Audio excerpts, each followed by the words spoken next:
Mentioning Act 01? Yes, Your Lordship. I'm mentioning that in the pending acceptable, Your Lordship. But array 5. Kindly list this immediate. What is the urgency? Urgency that will not. There are a bunch of petitions, my lord. Bunch of petitions they are, But some they are working since 2021 but not getting salary, my lord, due to the publication result. Examination is held on already in August 2025. But due to the status quo order of this honorable court, result was not published. there is no order in this case. Up to May 2024. Yeah, I filed an application and just asking for listing of the application. They are working since 2021 but not getting salary, my lord. Some of them are out of service, my lord. They are the teachers, those who are working since 2006, appointment in 2006. Because it failed in some papers or not able to appear in the final examination of the training examination, but by that reason, I removed or they are not getting. Just any date, my lord, in the last week or first week of May, my lord. My application will be listed. It will be posted in July. Before vacation, any date before vacation. 20th of July.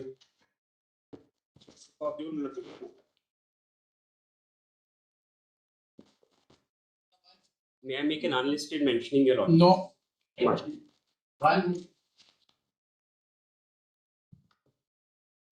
Lord, counter affidavit has been filed by the state and the report has been submitted. In the report, we have 5 minutes. Yes. At 8:36 minutes, we have come to a conclusion that there was a call which was made. There was a call which was made during that period of time. But what is the content of the call? What was that we are unaware of? That call during that particular period was made. If minutes have page 36 minutes, He is already convicted. Whether this call was made between main accused and him or not, that will be decided by the appellate court. Lord, these accused came from Bihar, my lord, and they committed the murder of the deceased near his home, deceased home. You say They fled in the same. They fled away in the same vehicle. There was an overt act of these respondents. They have participated. They have attacked the deceased with the lathi and rod. They have confirmed whether the deceased is dead or not, and it is confirmed by the postmortem report also, my lord, because it corroborates that there was an injury by the hard and blunt substances on the head of the deceased, and the eyewitnesses. What is that report? Yes, state. Yes, minutes. We have put that minutes at page 36 minutes, which my lords have. This is our counter affidavit by respondent number 1 state.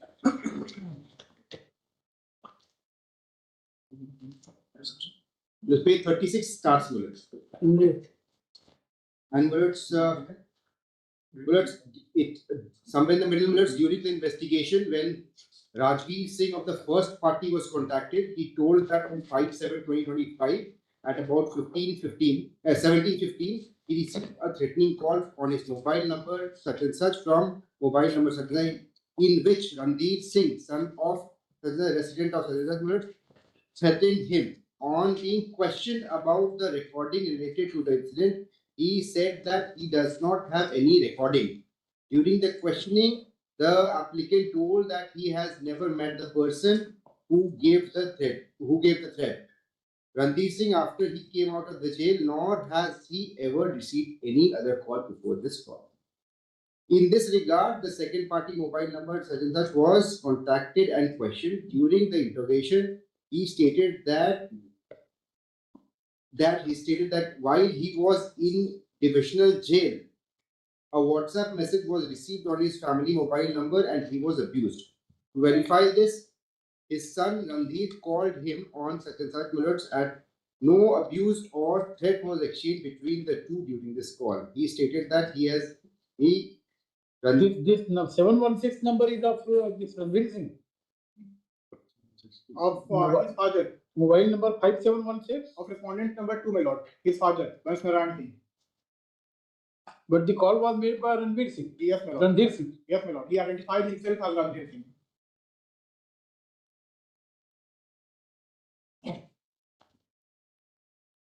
Yes, who appears for this? I'm appearing for R2 and R3. Yes. The- Why did you make a call? In fact, that when I was in jail, this person, Rajveer Singh himself, who is a lawyer, I am appearing here also, as if he is a complainant also, but he is appearing himself. And he had made a call to my family and Which, look, there is no report after the call has been made, no WhatsApp message, no proof have been submitted by the respondent that I have called or given any WhatsApp message. If I might have done, they must have reported or they must have submitted to the IO that I have given some WhatsApp message or call. But there was nothing on the record. There is nothing on the record to show that I have called them or I have sent a WhatsApp message. my lord, this petitioner himself has 3 criminal cases against him. He himself, and he filed an SLP against the main accused, which was dismissed. And in the similar, Lord, how it is related to that which criminal certificate I have? because main accused is in the same These case. respondents came to my home. They attacked my brother. My brother got dead over But there is no. There is no I was recording. so injured. There is no recording. There is They no came proof. from Bihar. They came from Bihar in the same vehicle. There is no overt act. They have attacked the deceased as informant. With the lathi and rod. They allegedly came by the same vehicle, but Where is that order of Amar Singh? SLP of Amar Singh?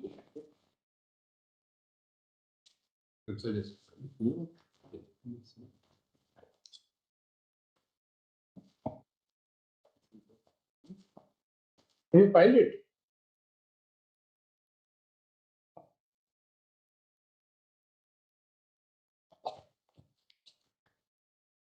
Is it on record? Milord, Yes, Mr. Counsel. yes, yeah, I have filed a complaint, which has Which is that order in which we have dismissed the SLP of the present petitioner against bail granted to Amar Singh. SLP number is 14115 of 2025. The main accused Amar Singh, who is alleged to have fired from the rifle, and by which bullet the deceased is said to have been has died. But I have been said that R2 and Everything you will argue orally. yeah. Milord, Amar Singh bail has been already granted. You practice here regularly or you come from outside? I am here only. You don't understand what we are asking. You are arguing that the SLP of Amar Singh is dismissed. Where is that order? You are arguing orally. We will dismiss your bail, reject your bail. So that I understand, my lord. What I am saying is, Then you should understand. Upon hearing the counsel for the parties, we are satisfied that the bail granted to respondent number 2 and 3 deserves to be set aside. Accordingly, the impugned order is set aside. Happy? no, I am not happy. I am not happy.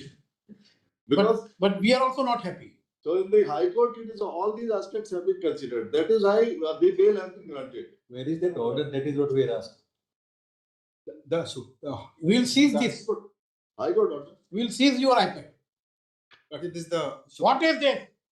Lordship is your. You are arguing on the basis of some document which is not on record, and repeatedly we are asking for it. And both of you don't understand how to argue a matter. Lordship's your Lordship's order is here. Yes, sorry, dismissed, yes. Yeah. It is set aside, the impugned order is set aside.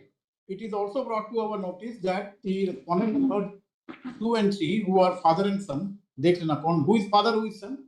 Respondent number 2 is father. Respondent number 2, Who is father? it is also brought to our notice that from the mobile number of respondent number 2, his son, respondent, will file it. his son, respondent number 3, has made a threatening call to the petitioner after his release on bail under the impugned order passed by the High Court. Full stop. In view of the above, we are satisfied that the respondent number 2 and 3 have not conducted themselves properly, and therefore they do not deserve to remain outside the jail, because there is apprehension that while on bail they may further threaten the petitioner and may put their life in jeopardy. Accordingly, the SLP is, the appeal is allowed and the bail granted to respond number 2 and 3 is set aside. Yes. Grateful, my lord. Take care. My lord, apologies. So- Great. In item 2, not a reply has been filed by the Yes. complainant. Lordship, Leave Duncan. I appeal for the complainants, my lord. Yes. in Lord, your lordship will see your lordship ordered 1st of December 25. So they procured Yes. the interim protection by making a statement that we are ready to execute the sale deed on 30th of March. Please see 1st of December order. And Lord, now they don't turn up. I give them a notice, they don't turn up for sale deed. This is the whole ground. Please see 1st of December order, Lord. That is the only pretext on which they sought interim protection. Please see 1st of December order. Para 2. London Senior Counsel for the petitioner submits that under the agreement to sell executed between the parties, time allowed for execution of sale deed is till 30th of March 26, and the petitioner is still ready and willing to execute this sale deed. On this basis, they secured interim protection, Lord. Now please see my application, Lord. On 16th of March, I sent them a notice that please come for sale deed. They don't come.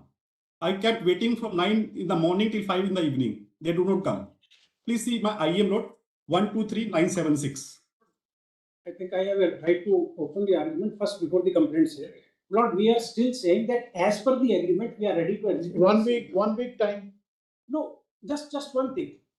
Page 1 week time. Lord, page 18, they have served with a legal notice a document which was not in my possession. Now they have placed it on record without translation. No, we do not know. Forget about the past. Lord, why? You executed in 1 week or 15 days. Lord, for that, Lord may say that as per the agreement, they are putting up an unsigned, a receipt for 97 lakh that they have paid me 97 lakh rupees after the agreement to sell. That document, just for a minute, may have a look. Page 18, Lord. Just for a minute. No, as per agreement. As per agreement. Yes, Lord, as per agreement, I am. Yes.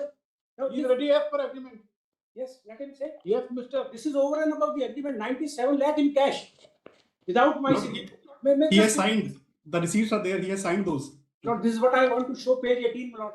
The reply, just for a moment, I can put It the will be in terms of the agreement. Yes, Lord. Otherwise, you file the suit for state performance, where the parties will be And at liberty to prove co-sharers- their respective case. And there are 6 co-sharers. 5 of them have been granted anticipatory bail by the High Court, Lord.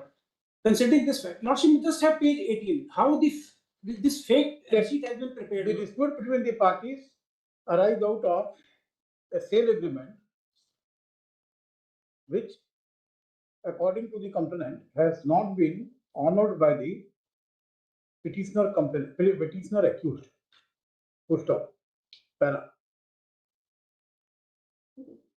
By order dated 1/12/2025, we have granted interim protection to the petitioner. Full stop. When the matter was argued today, learned counsel for the second respondent, complainant, submitted that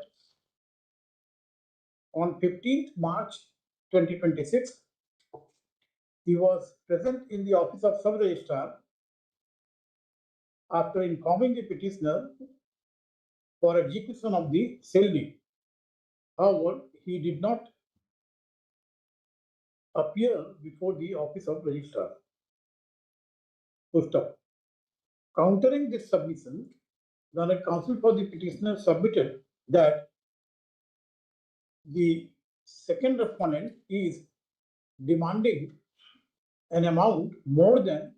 No, he says that an amount of 97 has been paid to me over and above the agreement to sell. And that should be That addressed. second respondent is claiming that he has paid an amount of rupees 97 lakhs to the petitioner Over and above 35 lakhs earnest money shown in the agreement to sell. over and above the earnest money of 35 lakhs. 35 lakhs shown in the agreement. Yes, Lord. I am disputing that. Full stop. Para. There appears to be a dispute as to the payment of amount at the time of execution of the agreement. Full stop. Para. Be that as it may, the dispute between the parties can only be solved in a properly constituted suit and not in this bail petition. First off, at present, we are satisfied that considering the dispute, the nature of dispute between the parties, the petitioner deserves to be released on anticipatory bail. Accordingly, so and so, the SLP is disposed of, directing that the petitioner shall be released on anticipatory bail in crime number so and so. Your Lordship may add that Lord, he will be executed in 1 week, Lord. Your Lordship observe. You lost an opportunity. You lost an opportunity. Your Lordship may record that statement that they will within a week they will. The council, you must understand. Now you will file a civil suit, and then this will drag on for decades. Lord, I will not, Lord. Your Lordship, they made a statement that they are ready. Of getting a CLD executed in your favor. Lord, your Lordship may say in this order that they subject to them executing the CLD. That's it, Lord. Despite judgments by this court. Yes.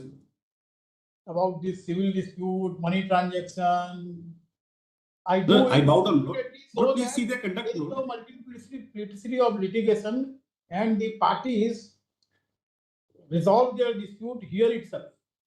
Lord, please see their conduct, Lord. I bow down, Lord. The opportunity, what can we do? Lord, they make a wrong statement before your Lordships, and now, Lord, they are, Lord. As a litigant also, you should not only be a litigant, but a prudent litigant. Lord, your Lordship may kindly bound them with the agreement. Your rights and your, as soon as. Lord, I bow down, Lord. Please see their conduct, Lord. They make a statement before your Lordship and then they resign, Lord. Both of you want that the dispute shall continue for some time. Lord, we don't want that, Lord. They have taken my money, Lord. Lord, your Lordship, it fell from your Lordship that they within a week they should execute. Lord, let that be recorded, Lord. It fell from your Lordship, Lord. Lord, otherwise they run away with my money, Lord. They have taken anticipatory bill. They will run away. They are running away, and because of you are responsible for it now. Lord, he said he is ready. Both of you have an opportunity to go for mediation and resolve it. If it is a matter of few lakhs only. May I say this? Your Lordship may keep it pending. We'll go for mediation here. Your Lordship may keep it pending. Not because otherwise, Lord. What about our fees? You don't decide between yourself. When we suggest something, you say yes, we'll do. No, your Lordship knows, Lord. Once he gets anticipated bail, he will never execute the sale deed, Lord. And I have to litigate for so many years. You must have realized this. No, that's why I gave him a notice. I was there. You didn't utter a word when we were dictating the order. You kept quiet, as if you are happy with this order, like the earlier council. No, Lord, I thought, Lord, I'm so sorry, Lord. I was under the impression that you don't understand this advocacy. No, I apologize. Court is willing to accommodate, and you are not ready. I apologize, Lord. I could not understand that, Lord. I apologize profusely, Lord. But your Lordship, it fell from your Lordship that within a week they will execute the sale deed, Lord. Let that be recorded, Lord. Otherwise, Lord, they made a statement before your Lordship and now they are running away from that statement, Lord. Please see their conduct, Lord. Oh, SLP is disposed of. ऊपर लिखे हो ना? पढ़ना पूरा order. The dispute between the parties arose out of a sale agreement which, according to the complainant, has not been honored by the petitioner accused. By order dated 1st December 2025, we have granted interim protection to the petitioner. When the matter was argued, Learned Counsel for the second respondent complainant submitted that on 15 March 2026, he was present in the office of sub-registrar after informing the petitioner for execution of the sale deed. However, he did not appear before the office of registrar. Countering this submission, Learned Counsel for the petitioner submitted that the second respondent is claiming that he is paid an amount of rupees 97 lakhs. He has paid. He has paid an amount of rupees 97 lakhs to the petitioner over and above the earnest money of 35 lakhs shown in the agreement. There appears to be a dispute as to the payment of amount at the time of execution of the agreement. Be that as it may, that is full stop. Huh? Be that as it may, be that as it may. Be that as it may. हाँ वहाँ से cut कर देना. उसके बाद हम लिखा दें, है ना? There appears to be dispute between the parties. वहाँ तक लिखा है ना? Full stop. In view of the above, and as agreed by learned counsel for the parties, comma, they are referred for mediation to be conducted by the Supreme Court Mediation Center. Let the parties appear before the mediator appointed by the Supreme Court Mediation Center on 8th of May. Not one clarification. There are 6 co-sharers who have to execute the same deed. So 5 others, we will not may issue notice to them also, because they have been granted anticipatory bail by the High Court now. Because I can only sell my share, but if the entire agreement is to be executed, but then 6 persons have to execute the same. This is my This mediation should be here or before the. It is better if it have the. So if this belongs to Punjab airport. Yes, ma'am. Yes. If the SLP is being kept pending by my lords, We are keeping it pending. then my lords, it may be done. We are keeping it. with how the practice is. We are keeping it pending. Right here only, that should be just say that Let the parties are. all the Let the parties appear before the mediator appointed by the Supreme Court Mediation Center on 8th No, May. let the parties appear before the mediator appointed by the. It is Rajasthan High Court Mediation Center. Supreme Punjab. Court. No. This is arising from. Punjab. Punjab. Punjab and Haryana. Punjab. This is item 2. Yes, Please, my my lord. Punjab. Punjab and Haryana High Court Mediation Center. Full stop. It is in the center on 8th of May. So and so. Full stop. Since there are 5 other signatories to the sale agreement, Co-sharers. They have a co-sharer. other Co-sharers. signatories, oblique co-sharers to the sale agreement, comma, the petitioner shall join the co-sharer as respondents herein, and the said co-sharers shall also be involved in the process of mediation. Full stop. Post the SLP on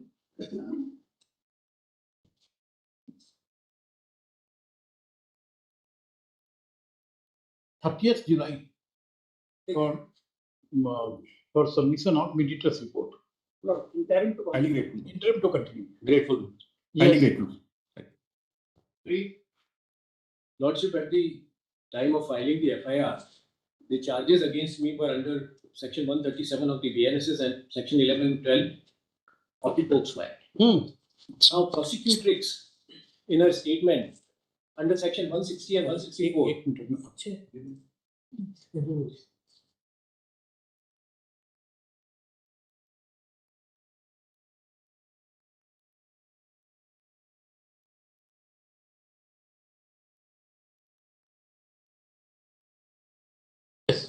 Prosecutrix in her statement under section 160 and 164 categorically denied sexual assault or wrongdoing. Only in the supplementary statement dated 23/04/2025. But the DNA report is against you. Your Lordship, DNA report, FSL is against you. Lordship, In the salwar of the prosecutrix, your response are found. Lordship, if we look And at that is matching with your blood group. Lordship, if we look at the entire Even circumstances, this we is do the not know. clear-cut case of consensual relationship. Your Lordship, No, consensual C is 16. What consensual? C is 16. Lordship, in the similar matters, the Honorable Supreme Court only granted the bail. There is no similar matter in bail. Lordship, Similar may be only when you are in jail since 5-6 years. Lordship, I have already been in Only custody. that, only on that ground there may be some similarity. Otherwise, every case is different. Indeed, Your Lordship. Lordship, I have been in custody for 12 months and only 5 witnesses have been examined and there are 21 witnesses. And what I am saying is, in her cross-examination, she herself admitted that she was. Lordship, that the phone which she was using was provided by the accused only, and for the past 2.5 years, she was in the constant relationship with the accused. You see, that is the usual modus operandi of all such people. Lordship, in case of First provide phone and then Lordship, in fact, the session judge in his own findings has written it that she prayed before the court of law that the bail should be granted to the accused. Minor dismissed.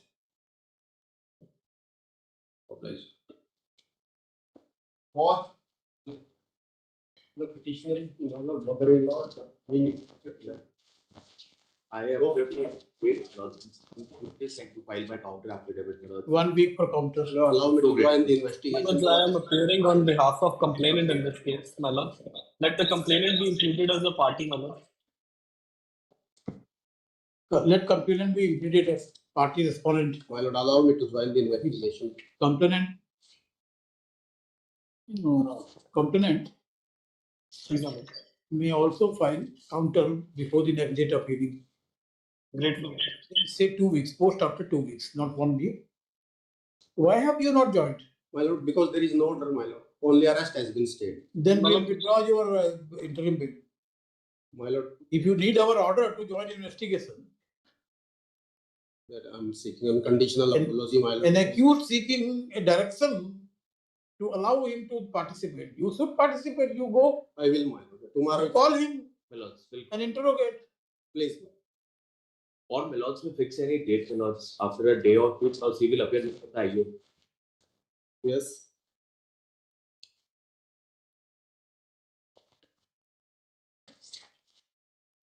We will not fix it. My lords, We will not monitor investigation. You know your statutory duties. we'll do it. It's okay. Please, my lord. This is an application of anticipatory bail, my lord. Your lordship, so please to protect me, my lord. My lord, during the pendency of the matters for the Honorable High Court, I have attended, my lord, almost on 15 dates. And my lords, after the order of your lordship also, my lord, I was called on 4 dates I have attended. So my learned friend, the counter affidavit are saying, my lord, that I have not cooperated. My lords, the issue is, my lords, an agreement of registered agreement to sell was executed in January of 25. And finally, a sale deed was executed after almost a year, my lords, in November. Yes. Lordship, I have said in my counter that he has not cooperated because after the instructions, he is appearing before the investigating officer, but he is not answering the questions. Also, on the last occasion, the petitioner has said. On hearing and copies for the parties, we are satisfied that the interim order passed by this court. I'm here, advocate of the complainant. I pleaded before the High Court along with District Court. Your Honor, I may permit to file my representation in the matter because matter what is supposed to place before the Honorable Lordship is not as such as they show. In fact, matter consists of illegal money laundering along. I have not followed what you are arguing. You are Your Honor, kindly permit me for the sake of. I may get permit. I am the representative of the complainant, Your Honor, before the High Court. District Court as well. So, Your Honor, I pleaded for permission to give me a chance to argue on behalf of the real controversy of the matter is not as such as they are supposed to place. It is a simple transaction. Let complainant be joined as respondent. Highly obliged, Your Honor. Highly obliged. All parties be corrected.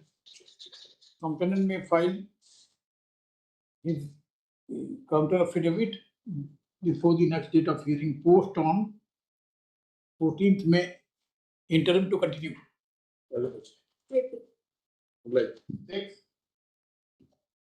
My lord, I am appearing for the petitioner Miller.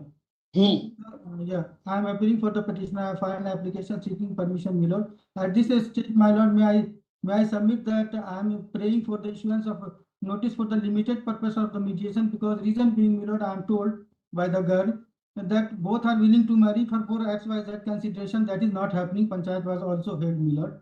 And both, I am not arguing on merits at this stage. Perhaps my life will be saved, because that is my humble submission. If the mediation takes place, my lord, perhaps the matter will be resolved, my lord, and my life will be saved. I am the,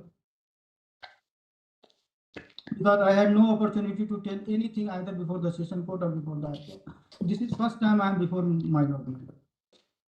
So I am praying for limited purpose of mediation. Yes, I leave it to my lord, my lord. But you are challenging the bail granted to him. Yes, my lord. That's why at the outset I made the submission, my lord. So you can marry him. Yes, my lord. My lord, Panchayat was held, I have said in my petition, my lord.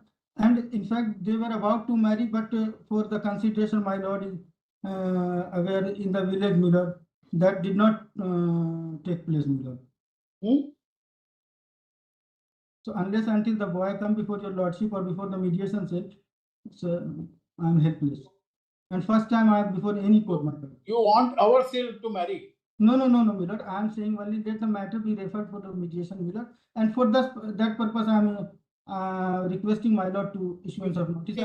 We have not opened a marriage facilitation center in Supreme Court. My lord, then on merits, you want to marry, you go and marry him. Who has stopped you? My lord, that I cannot unilaterally do unless until he comes. Sorry, dismissed. My lord, may I submit, my lord? Kindly then have them pay number. My lord, on yes. my lord, in 2020, the relationship took place at that point of yes, time. Yes. Minor, my lord. I am a minor girl at 2020, my lord. Permission to file that. My lord, may I submit, my lord? Only one line. Next, we have already dismissed. My lord, only one line, my lord. Yeah. My lord, 2020, I was only 16 years old. Page number 3 of the impugned order, my lord, and I told this fact before the magistrate when my statement was recorded, my lord. And the anticipatory bail has been granted, my lord. Page number 3 of the impugned order, only one line, my lord, I will show. That is exactly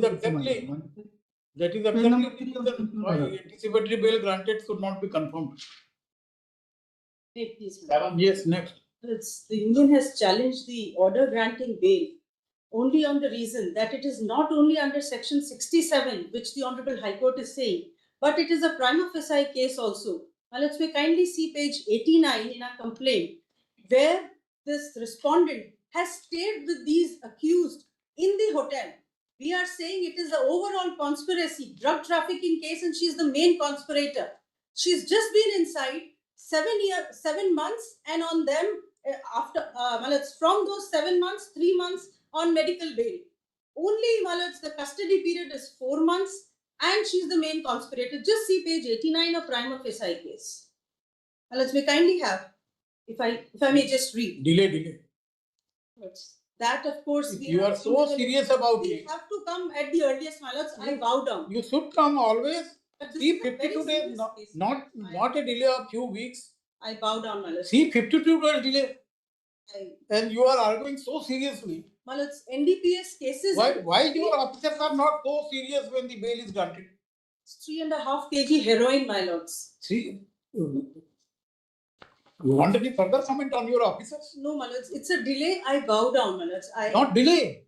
You are saying so seriously. You are very, very serious about 3.5 kg heroin. You should have come earlier, my it should have moved your officers at that level. You should have come earlier. We will impose cost to be recovered from that officer who has not filed it and issue notice. If you are ready, we will impose cost. We cannot do that, my lords. No, while you see, we have to condone the delay. And if we condone the delay, there has to be some terms. No. Dismissed on the ground of delay. Well, it's then an observation that in case, my lords, there is anything adverse we find against the respondent, we can come again, my lords. Because the trial is going on, and in case it is delayed or something, then we can come. Because otherwise, my lords, the bail is, in a sense, confirmed. No, I have not followed. If the trial is delayed, on account of the respondent not, my lords, coming regularly or delaying the trial, can we? I'm just asking for that, my lords. If we can come again, if there is seeking cancellation. Yes. On the ground that they are not cooperating. The respondent, my lords. Yes, they are respondent are not cooperating. Yes, because the trial is now going on. So I'm only humbly requesting, because once the bail is given by this court, then we can't do. Because for such observation, we have to condone delay. Otherwise, we cannot consider on merits and make observation. And once we condemn the delay, then difficult. Well, so any post conduct, I'm just saying that after the bail is granted, if there is any post conduct which comes to our notice. Dismissed on the ground of delay. However, if the respondent does not cooperate in the trial, the petitioner would be at liberty to move before the High Court seeking cancellation of bail. Yes, next. Wait, please, Lord. This is a case where the director for the complainant. Yes. Now, this is a case wherein the court says it's a civil dispute, and because I agreed for mediation, I'm not interested in prosecution with the greatest of respect. Because mediation was sought by the other side, and whenever your lordship ask the parties to go for mediation, we never say no, Lords. Part 1. Part 2, Lords, the accused says that he was in 2023 was 62 years of age, and I, who is 65 years of age, have given him a soft loan of 1.5 crores for 20 years at the rate of 4%. Lords, thrice the IO, twice he has gone for investigation. Twice status report has been given by the IO. Mediation has also failed. Mediation has failed.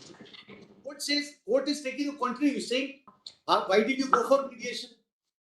When your lordship in any matter asks us to go for mediation, we will never say. And it was the accused who had sought mediation. We had to. What is wrong in granting bail? For the reason, will kindly see that status report. Continuously, this man, the first kindly see the first interrogation report at 101. It's a money transaction. It is a money transaction. What was there, is that I have been duped. Now, kindly see the first interrogation report at 101. Therein, he gives wrong statement, before the IU. He says, there is no criminal case pending against me. He says, I have only 2 bank accounts. In the next investigation report, he says, no, there are 2 cases, previous FIRs pending against me. He says, yes, I also have a bank account.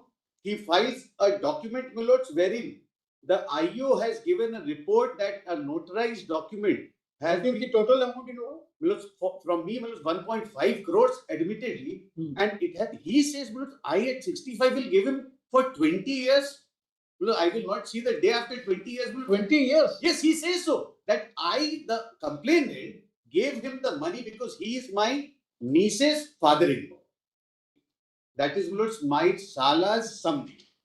So he says, I gave him 1 crore of rupees for a period of 20 years to be invested with. I Sala ka something, it is too complicated. That's exactly dismissed. Kindly appreciate. There's no dispute. He's admitting the money has been given to him. He's not saying that money has not gone. It has gone by RTGS. Today, the High Court says that why did you go for mediation? Now, please see the order of the High Court.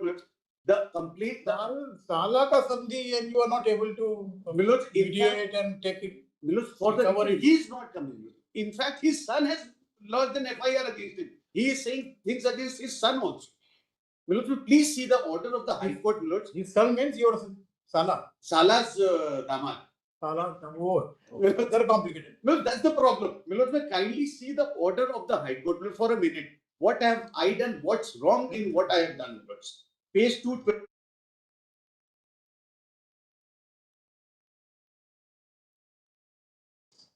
Since it is in the family itself, there may be some mediation. Lordship, But perhaps one thing, my friend, you are also I'm supporting him. But all I'm saying is, let the observations of the order, observations in the order may not be adversely affect the rights of the case itself. Oh, we have issued notice. Oh, may I please? Yes, we have issued notice. Yes. Deeply obliged. May I please? 31. Please, Lords, I'm requesting a short accommodation in this matter, Lords. The arguing counsel is some Anticipatory bail you are seeking. Please, Lords. What is the total amount? Lords, Lords, it is 27 lakhs. Lords, the issue here is Frank Mode involved. You see, you first file a better typed copy of the impugn order. Please, Lord. Then counsel for the petitioner is permitted to place on record typed copy of the impugn order which is not legible. Lords, I'm only requesting permission to be given to file some additional document. The other co-accused have He may been- also file some additional, he may also file additional documents on a S-grade. Post after a week. Also, the petitioners are cousin father-in-law and cousin mother-in-law. She Huh? committed suicide. They have been. Anticipatory bail, dowry death. Lordship. Yes, they have been living separately. There are 6 persons. The offence has been registered. They are the residents of separate. And the allegations are against 6 persons. She had committed suicide, and there is also in the FIR it has been mentioned that she was in relation with another person, and she used to talk with the person on phone. This is has been mentioned. The CTR calls, victim calls have also been mentioned. So, for as present petitioners are concerned, we have submitted details that they are not nothing to do with that allegation. Father-in-law, not father-in-law, cousin father-in-law, and cousin mother-in-law.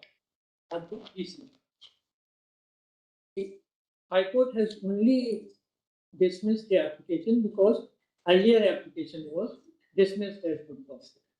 On this reason, the High Court has dismissed it. Kindly see page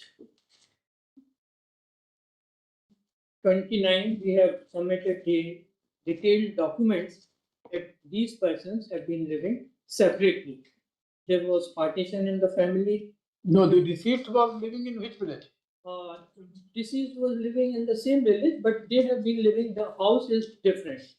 The applicants are separate and no direct involvement day to day. Till there's no Panchanama prepared certificate. No, you are the mother-in-law and father-in-law. No, madam. Cousin mother-in-law and cousin father-in-law. Chacheri means uncle, the wife of, he is the uncle of the husband of the deceased and auntie of the husband. Mother-in-law and father-in-law, they are separate. They have also been accused. The sister-in-law has also made accused. There are 6 persons have been accused. And the allegation is this: a motorbike was demanded, and there was a democracy. What is the allegation against you? Only was that a demand of dowry was made. And kindly see the FIR. This fact has been mentioned that she was in continuous contact with another person. She had also talking with him. Rahul Yadav, she is 20. Rahul Yadav, face 20. Lordship, is 20. Okay, this is FIR. The name of suspected Rahul Yadav was mentioned along with mobile numbers whose CDRs was obtained from cyber cell. On verification, the mobile subscriber was found to be Rahul Yadav, son of Sundar Yadav, aged about 19 years, resident of village district Faizabad. Thereafter, a team was dispatched from police station. Suspected Rahul Yadav stated that he had conversations with deceased Sudha Lodhe on mobile number WhatsApp, Telegram, WhatsApp, Instagram, and SafeChat prior to marriage as well as after his marriage. He also stated that deceased Sudha Lodhe had informed him that her husband Viren Sodhi had an affair with another girl. This is the allegation against husband. There is no allegation against the present petitioner. Thereafter, there are omnibus allegations that demand of arbitration. This is only. Never had face-to-face interaction. Her husband, Biren Singh Lodhi, had an affair with another. Petitioners are the uncle-in-law and aunt-in-law of deceased. What is her name? Sudha. Sudha. This is Sudha Lodhi.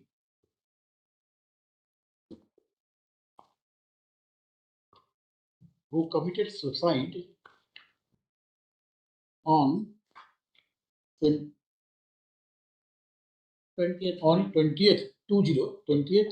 September 2025. Post up. Considering the content of the FIR, we are inclined to issue notice to the respondent and direct the petitioner's release on interim bail in crime number so and so. PS so and so.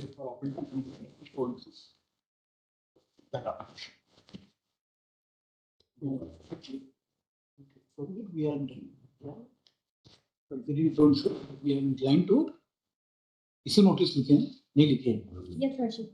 Issue notice and grant interim bail. Post the matter on during partial working days. Yes, next. An application for regular bail, my lord. 302. Please, my lord. You got hold of the deceased. No, not the deceased. But my lord, You got hold of the deceased. my lord, not the deceased, my lord. There are two victims here. I thought one deceased, not the deceased. The allegation is that I exhorted the co-accused to fire the shot. But if I can only submit for your lordships, the High Court says that there is no change in circumstance because we withdrew the first bail application. In fact, we came back to the High Court, my lord, almost 2 years later. I was on interim bail. And my lord, it's a notice to the respondent. I'm late. I appear on to the Mr. So and so and counsel appeals and access notice for respondent state of Haryana. Let counter affidavit be filed in 6 weeks. Post the matter during partial working days. My lord, we were only one other request, my lord. His sister is getting married on the 27th, my lord, of this month. If your lordships can call for their in such a manner that I can attend the marriage of the sister, I'll be very grateful to you. 27th of April. Not possible. My lord, if your lordships will, I'll be most grateful, my lord. It will enable him to fulfill his duties as well. Yes. And 3 weeks. बाकी हो गया ना complete?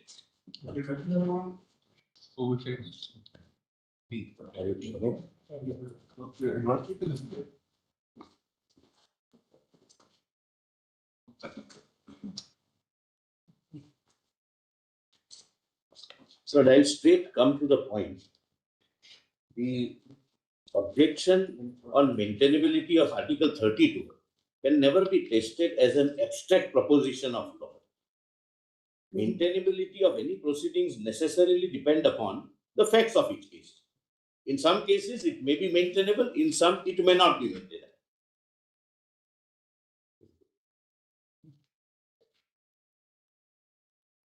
Therefore, my lord, some facts would be relevant.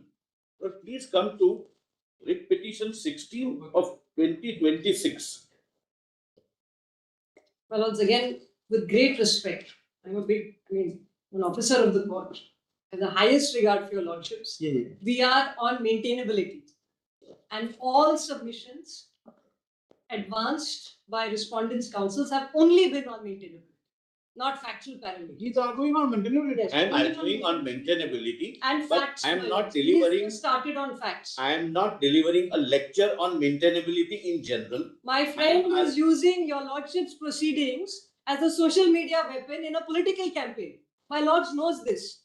My lords knows this. We saw it. We saw it. It is. Your lordship must be disappointed by I am not disappointed. Now sit down. Your lordship, Now, don't talk to me like that. I'm not your unclean. Do not talk to me like that in a courtroom again. This is not the way. No, how can he say She this? talks to every law officer like this. How can he say Pleasing, but again, just sit down? again, my responding would not glorify the behavior, and therefore, uses proceedings in your lordship's court on social media, and a major political party posts it. It is posted because you compared your government. Your lordship's court is abused. I did not compare this to anything. Yes, be confined to the submissions. But I am only. submitting, but now And nobody. please don't abuse the proceedings in this court as a tool to be used on social Now media. you can use it. I am having A nothing tool to to do be with used politics. on social media. You don't have anything to do with politics. But You don't have anything to do with never politics. ever compare in a Please. democratic country Yes. with anyone, either If as a you- crown if or as you a queen. understood what Otherwise, I I said, object to. I was talking to a What is this? pre-constitutional position. The only persons behaving like the crown is you. You behave like an unelected crown and a monarch. And do not ask another lawyer. Lord, a very dignified silence can be the only answer to this kind of behavior. Let us start with Be the. silent then. Let us start with the matter then. I cannot behave like a street fighter. My Can we lord, come to either he page is one? dignified or he is silent. Page one He is now, neither of please allow me. He is neither of those. That's the problem. Lord, You please continue. he has to prove something somewhere, my lord. I have nothing. Only person proving is you, Mr. yes. Mehta. You don't have the legal arguments. You turn to social media. Take your seat. Let it. Grateful, my lord. I'm always happy to appear before your lordship. Your lordship knows this. Why do you compare the word inside the court and outside the court? My lords, what is Lord, inside your lordship's court is supposed to have sanctity. Beginning of another argument. Your lordship's The proceedings are word- supposed to have sanctity. There is The Solicitor General cannot say sit You see, down the to whole- an opposing The counsel. whole I'm sorry. difficulty is that we try to hear the arguments silently. well. Let me start. Let me start in my the way she wants. Because the whole If- difficulty but I- is that we can't stop the media. And once we start saying anything, Yes. Yes. then it is picked up. Now it is, Nobody can Please control circulate, it. my lord. it is live. Please circulate. It is live. Please circulate. Either party uses this and Yes, it will- please circulate, my lord. at times it becomes I am difficult not. for us Yes. whether to I say not- anything in Yes, court my or lord. not. But Your anything lordship further, will see the anything light. further Follow to me. encourage this kind of behavior. So many the lordship may. other matters before your lordships. I know your lordships is paid by how this courtroom's proceedings are being used, but that is what they're doing. Please proceed. Yes, madam. I would like to cite Lord first Rigved. Have you got? No, it's not there. Then I'll come to Lord Chandogya Upanishad. You have? It's again not there. What is it? Chandogya. Chandogya Upanishad. Chandogya. Yes, Lord. Then I'll come to Lord. I'll go historically, and thereafter your lordship need not write. No, this I'll I'm come giving. to 1919, Lord, 1915 Government of India Act, but that again my friends have not got. This Upanishad I am coming across for the first time. Yes, Lord. I also came across for the first time. Yes. Lord, then I'll come to 1915 Government of India Act. Then I'll come to 1935 Government of India Act. Then I'll come to 1947 Indian Independence Act. Then I'll come to the Constituent Assembly debates. Then the Sirvai. But they felt that that's absolutely irrelevant, so they have not brought it. And I agree with that. Therefore, now I come with the effects of this. You are giving it in the same coin. No, I am not giving anything to anyone. I choose my friends and foes. Please have a look. Mr. Mehta, Mr. Mehta, some of your friends should be supplied a soft copy. That's all. Yes, no, they have not brought. I am not citing. I am not citing. Don't worry. No difficulty, no difficulty. Lord, can we come to page 1? Lord, this is not a general debate on 32 and how 32 is maintainable. 32 is always based upon the fact-specific situation. Page 1 of the writ petition, Lord, that is 16 of 2026. I understand the pain of the respondents that they would not like your lordships to see some of the facts based upon which I would show. This is why 32 is maintainable. It's really embarrassing to face these facts, my lord. And therefore, I do understand, Lord, what is the pain. But still, it is my duty, my lord, to bring to your lordship's notice to substantiate my contention that Article 32 petition is maintained. Now, my lord, let us have come to page 1. Lord, kindly see, there are two petitioners.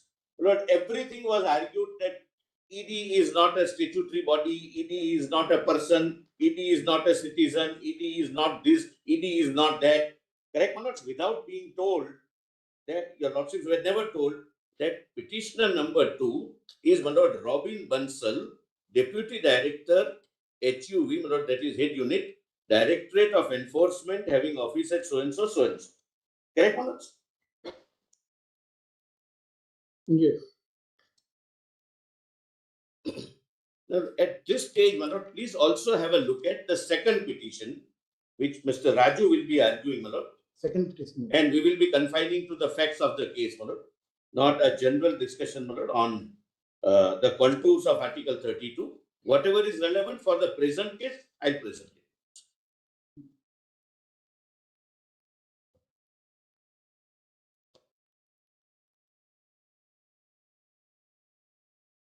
And please, we have the list.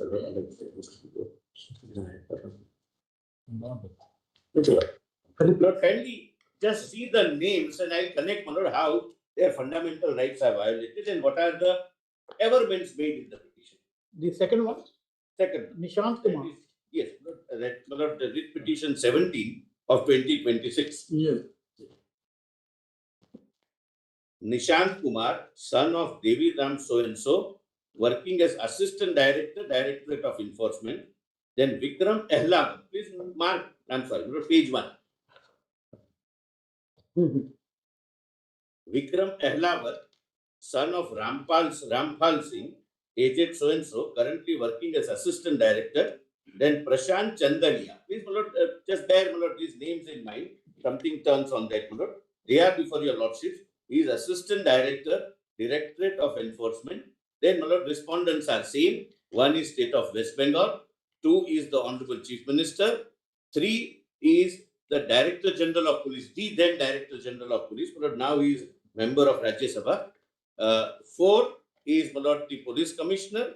5 is, my lord, DCP. And 6 is the Central Bureau of Investigation. Now, please come to para 5 of the my petition, my lord. Para 5. The first petition. Yes, first petition. How, my lord, this started? Lord, ultimately, my submission is going to be that there is complete and total failure of law and order situation in the state of West Bengal. This is my legal submission, whether someone may like it or not like it. Rule of law is a part of Article 14, which is a fundamental right, and I will demonstrate how that rule is violated, which makes the petition maintainable. It's not a political platform. I am not, my lord, trying to, my lord, please anyone, and therefore I'll confine to the legal submission. Para 5. During investigation, Lord, kindly note one aspect. Lord, this is the investigation which we are doing under the orders of the Honorable Supreme Court. But one of the investigation, Lord, which I refer to. Yes. But here, this is a case where there is an illegal smuggling of coal from the central government's coal refineries, and the total amount runs into some 2,000 crores. 2,700 crores. And we, the ED and their individual officers who are also citizens of India, and they are discharging their statutory functions, they are before your lordship giving these facts to your lordship and seeking my lord's protection for protecting their fundamental rights. During investigation, it was gathered that the illegally excavated and stolen coal used to be sold to Shakambari group of companies. On analysis of documents seized from premises of so-and-so, it revealed that Maji Group used to receive cash from Shakambari Group against sale of illegal excavated coal. Shakambari Group companies are primarily into steel manufacturing. The group is led by so-and-so. Then kindly come to para 7. Further investigation regarding the utilization of POC, means proceeds of crime. This ought to have been pointed out to your lordship when answering 32, because 32 can never be decided as an isolated, abstract legal proposition. Dr. Ambedkar never conceived of this situation. Further investigation regarding the utilization of proceeds of crime was undertaken, which revealed that the proceeds of crime generated from coal sales were utilized by sending the proceeds of crime through both domestic and international Hawala. One such Hawala operator used by coal syndicate to transfer proceeds of crime has been identified from WhatsApp chats of so-and-so, accountant of so-and-so. Hawala firm name so-and-so was used for Hawala transfers by the coal syndicate as seen from WhatsApp chat dated so-and-so between Neeraj Singh and Ashok Kumar Mishra. Then 9. Material evidence have been gathered which discloses 20 crores of proceeds of crime arising from the illegal coal mining were used through interstate Hawala networks layered through a chain of facilitators, converted into cash at Goa and channeled into, please mark this, my lord, IPAC. The raid in question was on this, my lord, based upon the chain of investigations and the material gathered.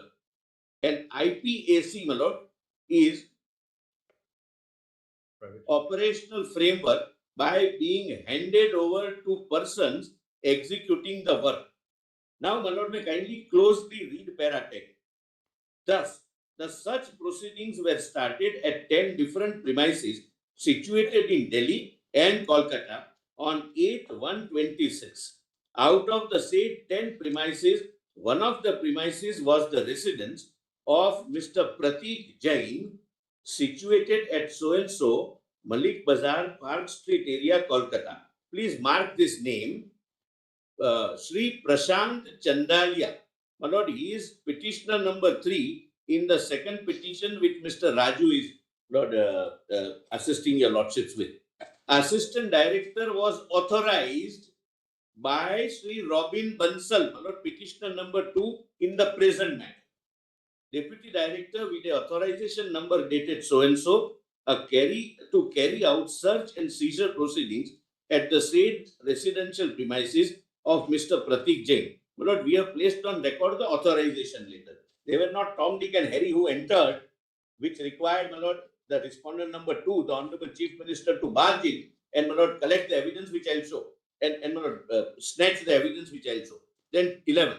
During the course search proceedings at the office premises of Messrs. IPEC Consulting Private Limited and residential premises of Mr. Pratik Jain, certain police personnel had arrived at their respective premises and asked the officers conducting the search to intimate local police station if they wanted to continue this search. During the course of search at the residential premises of Mr. So-and-so situated at so-and-so. Now, this is residence. Earlier was the office premises. Various digital devices were taken into possession which were suspected to be relevant to the PMLA investigation. During the course of search at around 11:15 a.m., Sri Priyo Brato, IPS Deputy Commissioner of Police, South Kolkata, visited the building premises. Now let's see the power of this man, my lord, who is guilty, at least prima facie, of having, my lord, been a part of this Hawala network of 20 crores. The Deputy Commissioner of Police comes, South Kolkata, visited the building premises and informed the authorized officer that a complaint of house trespass has been received by the police. Thereafter, for the verification of correct facts about the proceedings, the DCP was shown the identity cards of the team and search authorization letter. This is what, my lord, is not in dispute. Thereafter, Sri Manoj Kumar Verma, the Commissioner of Police, Kolkata, also entered the premises. As the police officers were being briefed about the search proceedings under Section 17 of PMLA at around 12:15 p.m. This is an admitted fact, admitted by the Honorable Chief Minister in an affidavit filed before your lordship. I'll show. PM, so-and-so, identified, entered the premises despite making categorical request for not interfering with the ongoing search proceedings under PMLA. However, violating all law and order, Miss so-and-so, with the aid of police, forcibly took possession of all digital devices and key incriminating documents from the possession of the authorized officer, Mr. Prashant Chandalia, Assistant Director, and left the premises at about 2015. He is one of the petitioners. He is one of the petitioners. PRASHANT. And he is now, West Bengal police has registered a case against him. I'll show that. Those FIRs are under challenge, and we are saying, my lord, and I'll say something further, that now direct in the entire investigation to be conducted by a neutral agency. Well, all the proceedings have been recorded in Panchanama duly drawn at the premises on 8th January 26. An incident report dated so-and-so was also drawn at the said premises by the authorized officer who was conducting the search. True copy of the Panchanama. Please see, my lord, now 30. It is further submitted that another premises out of the 10 premises searched by the Directorate on 8th January 26 was the office premises of IPAC Consultancy Private Limited, situated at so-and-so, West Bengal. Sri Vikram Ahlavak, my lord, is petitioner number 2 in Mr. Petition, where my learned colleague would be assisting your lordship.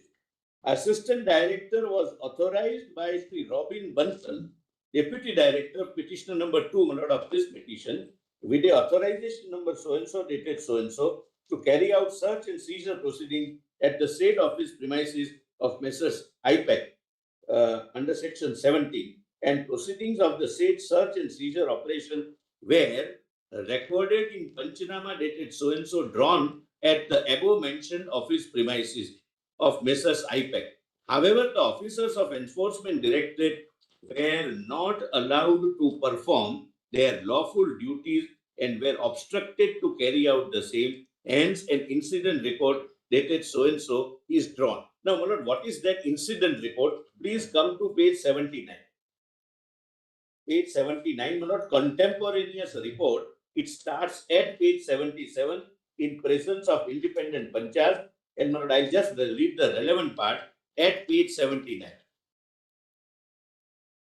Complete absence of rule of law, and I say that because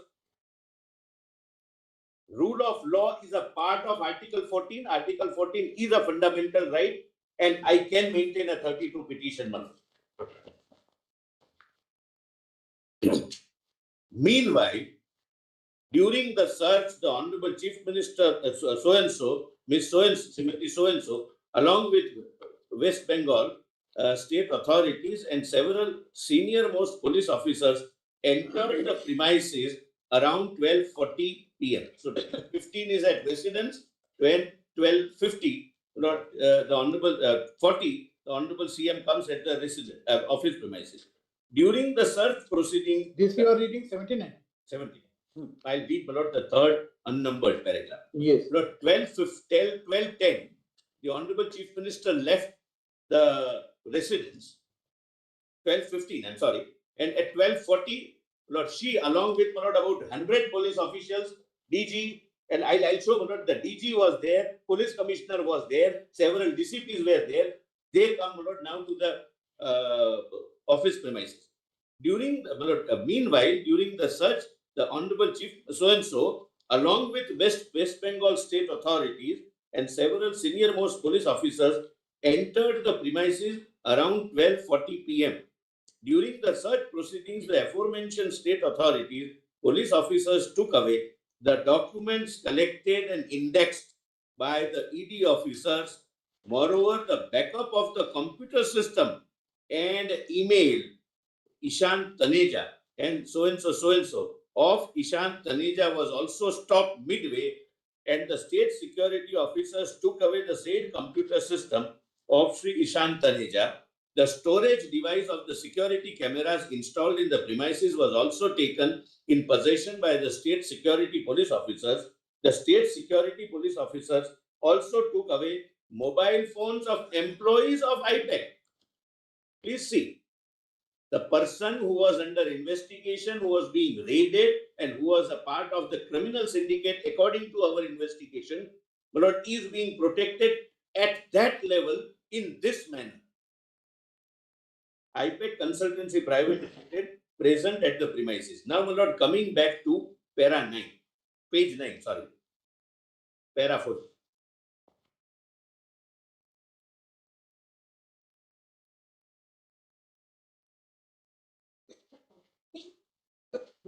para 14, your lordship gets to know. Yeah.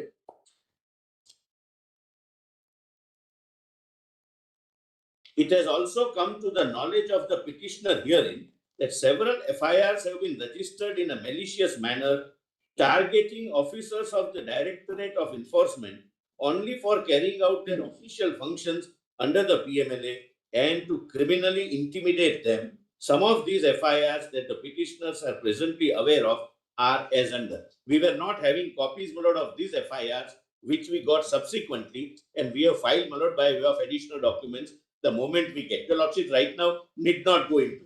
There is no, they have said officers of the PMLA. But officers of the PMLA means those who are authorized in writing and who are on the side, who are before your lordships. Now please come to my lord, para 70. Now, my lord, we approach the Honorable High Court by way of a petition.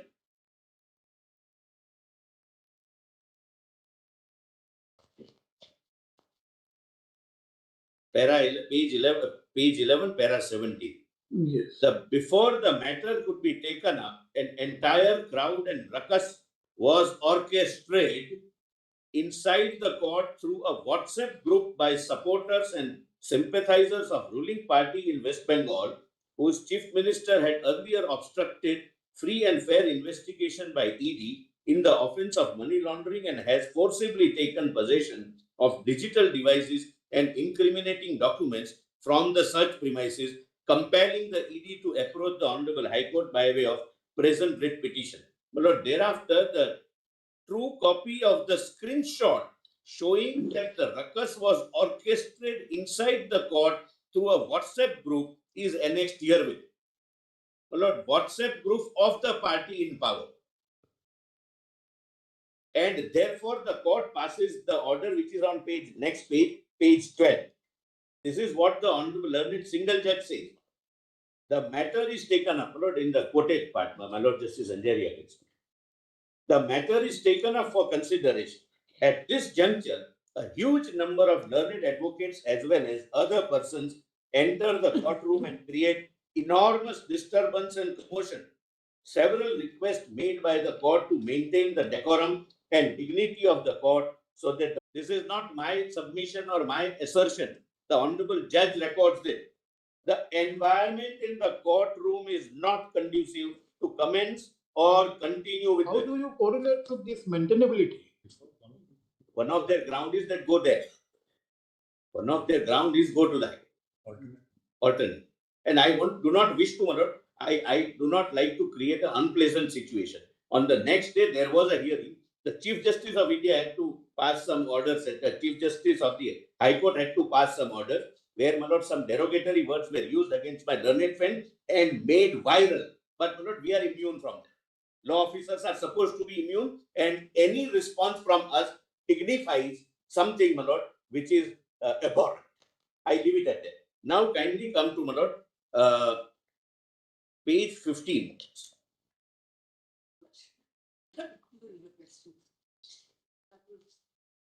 Yes, page 15, my lord.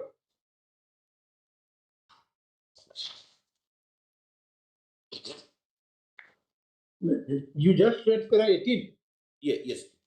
No, I read. Yes, para 18, the order of the para 18 and, my lord, 20. 20, I have quoted 20. That we did approach the High Court. It's not as if we have rushed here. The High Court records that it's not conducive to a fair hearing. We cannot start or continue the proceedings. And thereafter, my lord, I'll again show, my lord, what happens when this we have referred by receiving notice. Absolutely, my lord. Your lordships have virtually said that these arguments of Article 32 not maintainable is virtually, my lord, decided after hearing them. But nonetheless, they do not decided. That was only a primary. I bow down. If we are taking cognizance of the petition, there has to be some yes, but my lord, the attempt is that the facts are so embarrassing that don't go into 32. Therefore, Dr. Ambedkar, Mr. Sirvai, this, that, and others. But I am only on facts. Now, please see page 15. because during the search on 8/1/26, Lord, the facts of this case are embarrassing, and therefore they are relying upon the great Dr. Ambedkar. But if the great Dr. Ambedkar, hypothetically, I always say, please, ma'am, Mr. Please sit down. Please, I'm requesting you to sit down. Why Please. should you request me to do anything? Please. I'm in my lord's courtroom. But Why look, what- should you request me to do anything? I mean, since you got in Dr. Ambedkar.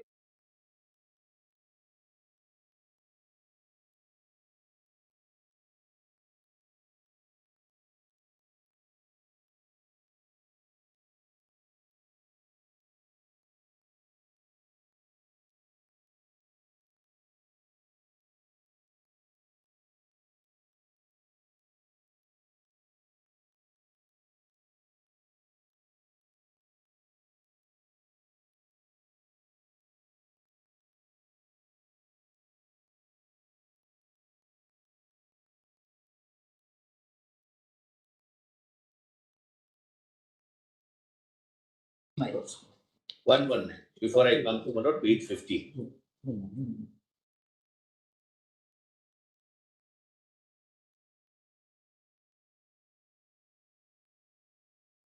One one nine. My lord, the WhatsApp message, my lord, which I have. We are off the track in this. Huh? Yes, please. We're discussing something else. Yes, yes. Yes, sir. Obviously, my lords were discussing something. 119. Yes.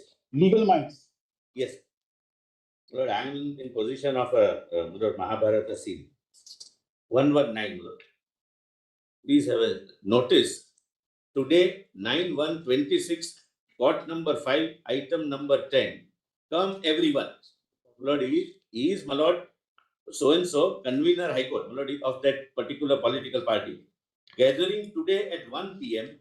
at D Gate. Come everyone. We'll go to procession of Honorable CM.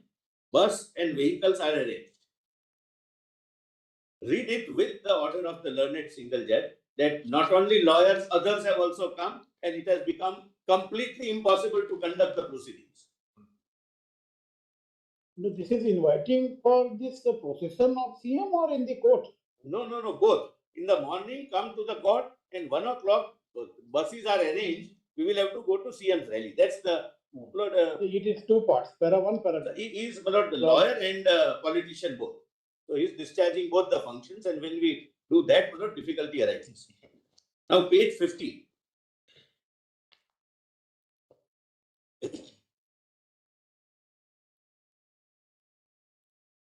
Para H. Because during the search on 8/1/26, which was being conducted peacefully and in a lawful manner until the Chief Minister of West so-and-so, along with the DG Police, West Bengal and Kolkata Police Commissioner, and a force of about 100 policemen barged into by committing criminal house trespass at the residence of Pratik Jain, where the search was going on, and illegally committed theft and forcibly took away documents which were taken in possession by the ED officials conducting the search. The following conducts, my lord, we have said what are the offences, my lord, which are made out. Now, please come to, my lord. This is not, my lord, an isolated case that we rush before your lordships. Lord, this can be brushed aside as an isolated case. Lord, I have made out a case that in the state of West Bengal, Lord, such a beautiful state, Lord, considered to be the cultural capital of this country, Lord, what is the position, my lord, it has been brought to, and that is what I want to show. There is a pattern of complete breach of rule of law, my lord, that your lordships would find at page 90. This is not an isolated, first of its kind incident where the Honorable CM barges into and investigation is thwarted. Investigation by the lawful authorities are thwarted. Para, Lord, Roman 6. It is submitted that the CBI is conducting an investigation under the judicial orders passed by this honorable court. Lord, we are an extended limb of this honorable court in this particular case.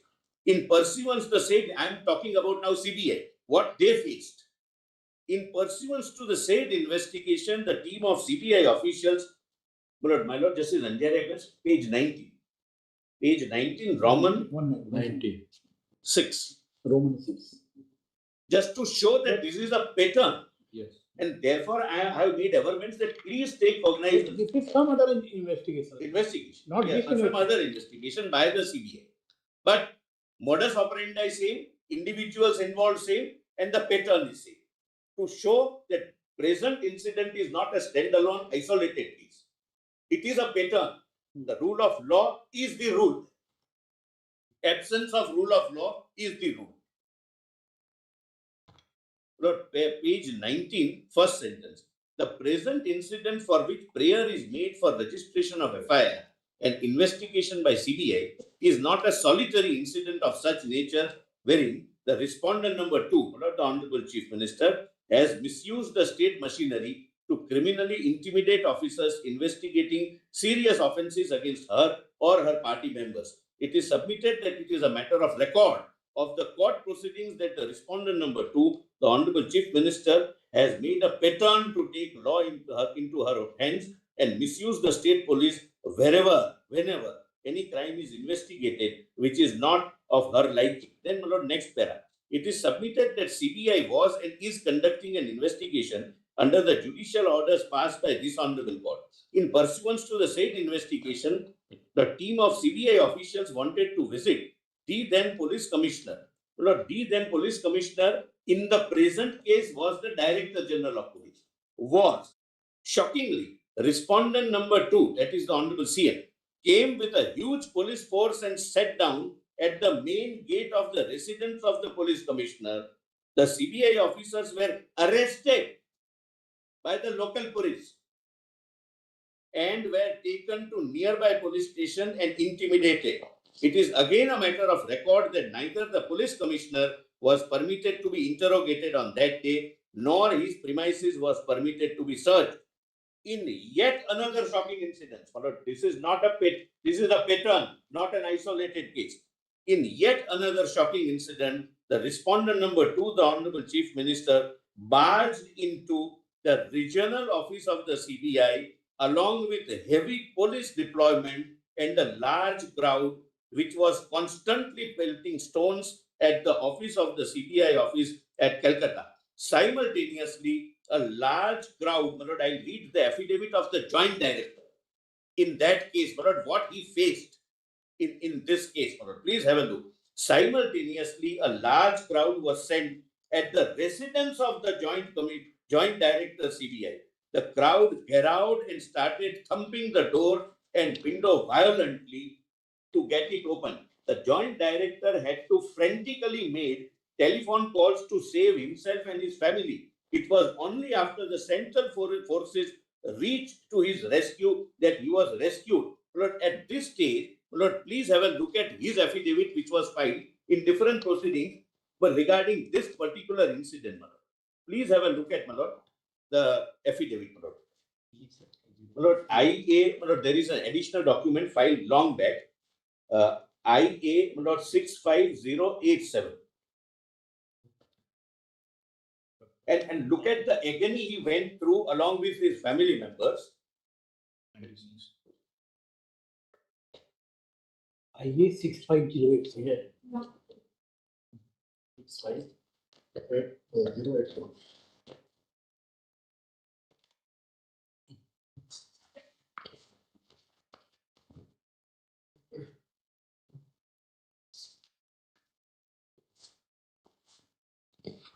But this is on 32, that when there is a repeated failure, a pattern of failure of law and order at the hands of those who are supposed to maintain it, protect it, and respect it. Lord, 32 is a duty, it's not just a right. Lord, that's the judgment, Lord, your lordships have said, and I'm going to rely upon that judgment.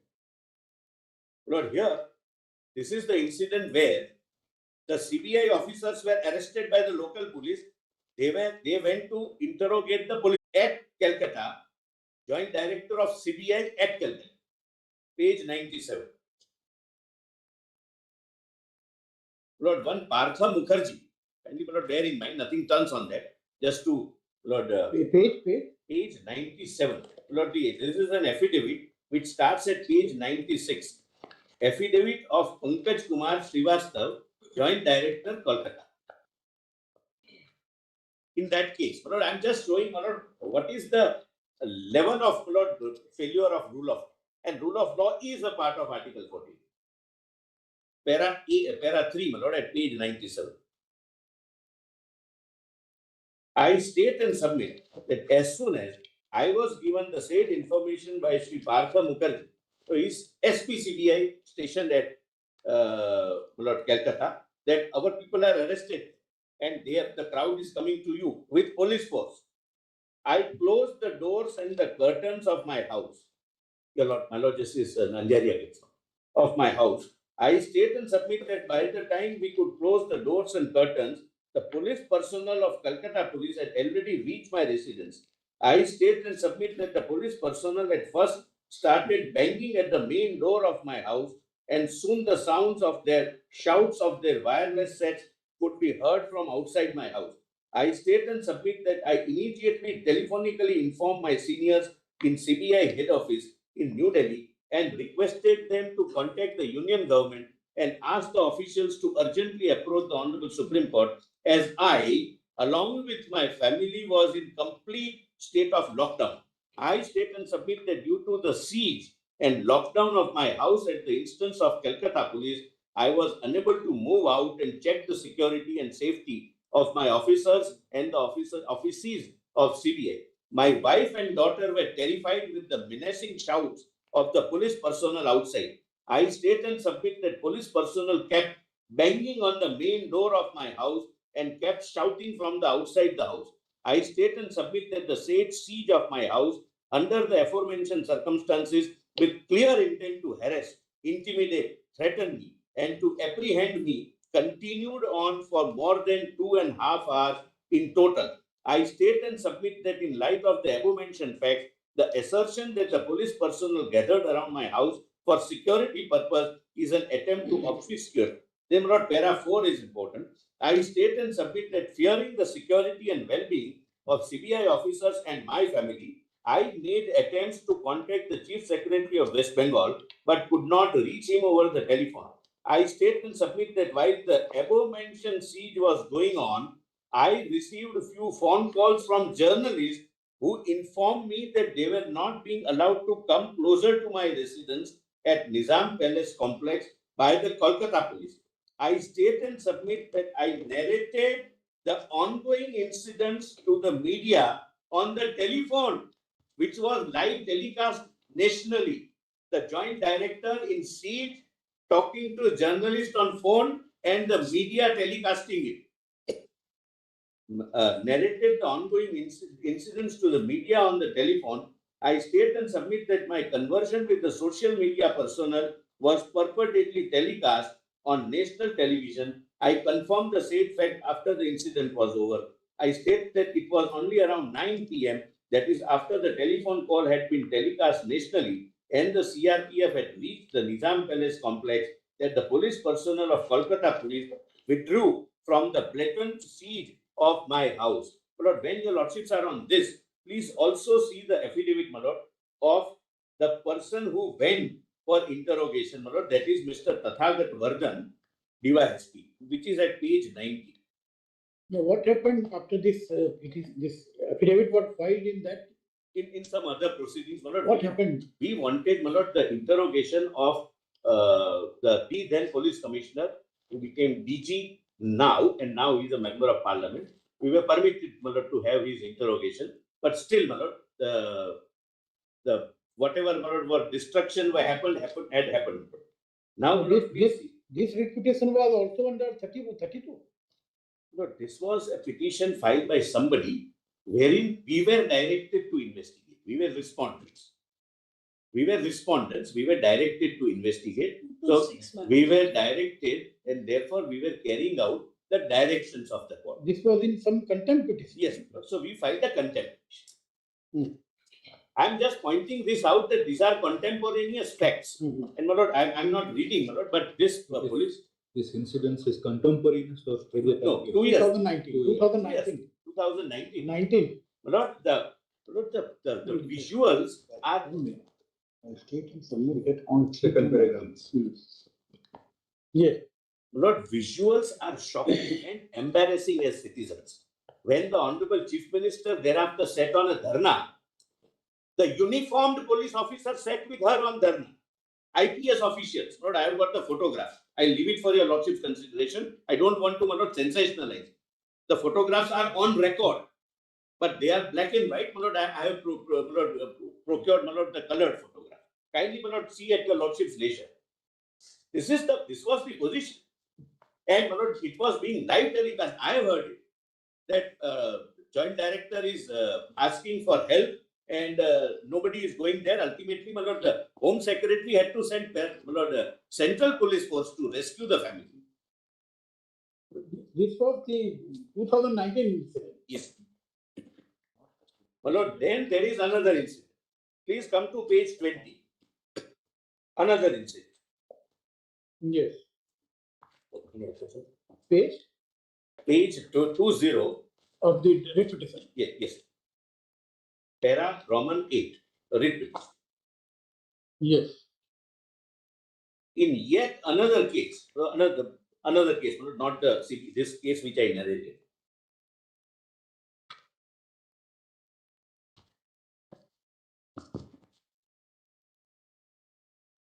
Yet another case of hearing of a bail petition of a sitting minister, your Lordship gets it. Yes.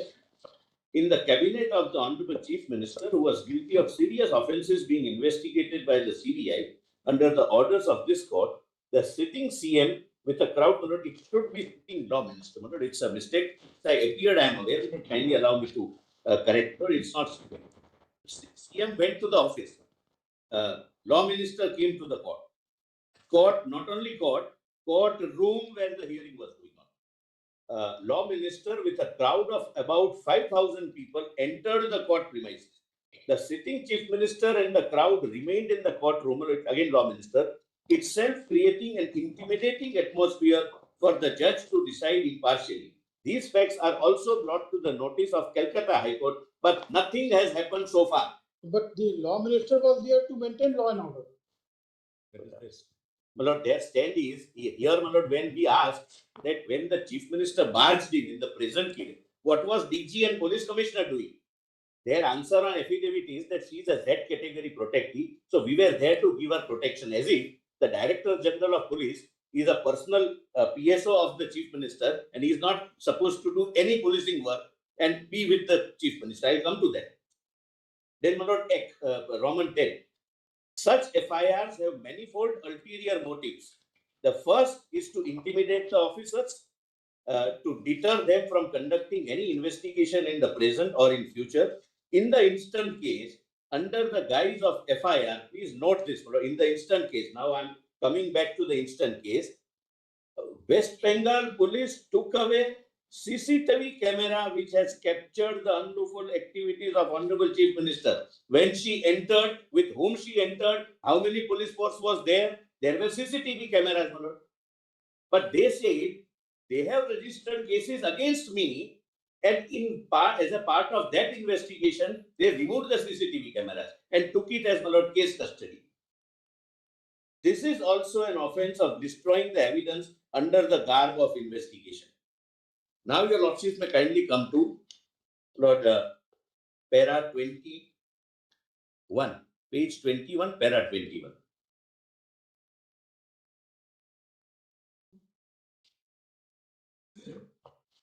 Lord, kindly come to 23 instead. And when your Lordships are examining whether to exercise or permit me to invoke the fundamental right under 32 itself is a fundamental right. But your Lordships would also examine at whose behest, Lord, the PMLA authorities are acting. Lord, I come to that, Lord. Please come to page 23. This is the ground I have given for asserting, my Lord, that I have a right. The officers of the ED and ED as an institution to protect its own security and security of police officers in a representative capacity can come before your Lordships. Page 23, para Roman 2. To protect the fundamental rights of victims of a large-scale economic offence of money laundering arising out of systematic illegal mining in the state of West Bengal, wherein the proceeds of crime amounting to a staggering rupees 2,742 crores generated from plundering of natural resources and public revenues, and the offence requires a free and fair investigation, which is a facet of Article 14 and 21. ED is acting as parent patriarch, is also filing this petition as a guardian and rights and interest of citizens who are unable to protect themselves, particularly in case of this nature involving large-scale economic fraud, loss to public exchequer, exploitation of natural resources, and where the victims are diffused, unorganized, and unidentified, being citizens of India who are the ultimate owners of the natural resources of the country in view of public trust doctrine. The ED seeks enforcement of positive obligations upon the state to protect the fundamental rights of citizens from systematic economic crimes being committed with the shelter of highest functionaries of the state of West Bengal, and instead of providing assistance to the ED to unearth the crime, the sitting chief minister in the present case have actively caused obstruction of investigation by barging into the search premises, etc. Then K, the next page, because when the political executive uses state machinery to obstruct investigation, the rule of law ceases to operate, warranting immediate interference by constitutional courts. And I will show the judgments. Rule of law is a part, parcel, and heart of Article 14. Now, my lord, kindly see, my lord, what we do as, my lord, enforcement directorate. So what is enforcement directorate? Take FEMA, my lord, for example. Lord, this is where, my lord, my existence stems from. And ultimately, my lord, what is the purpose of ED? I will show. The purpose of ED, we act on behalf of the victims of laundering, and we return the money. My lord, that's where my argument is going to be. My lord, please have a look at section 36, my lord, of FEMA.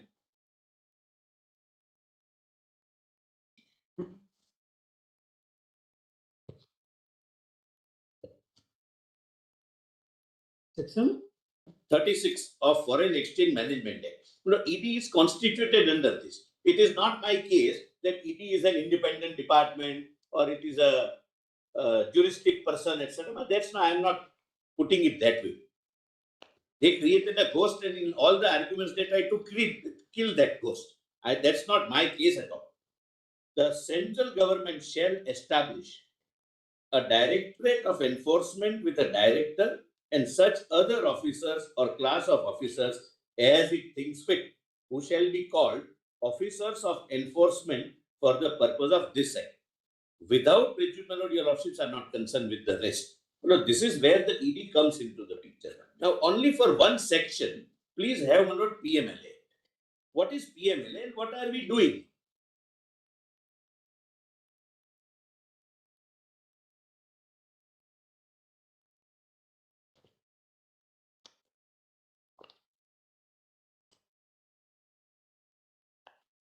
Lord, whenever we find what is known under the PMLA parlance as proceeds of crime.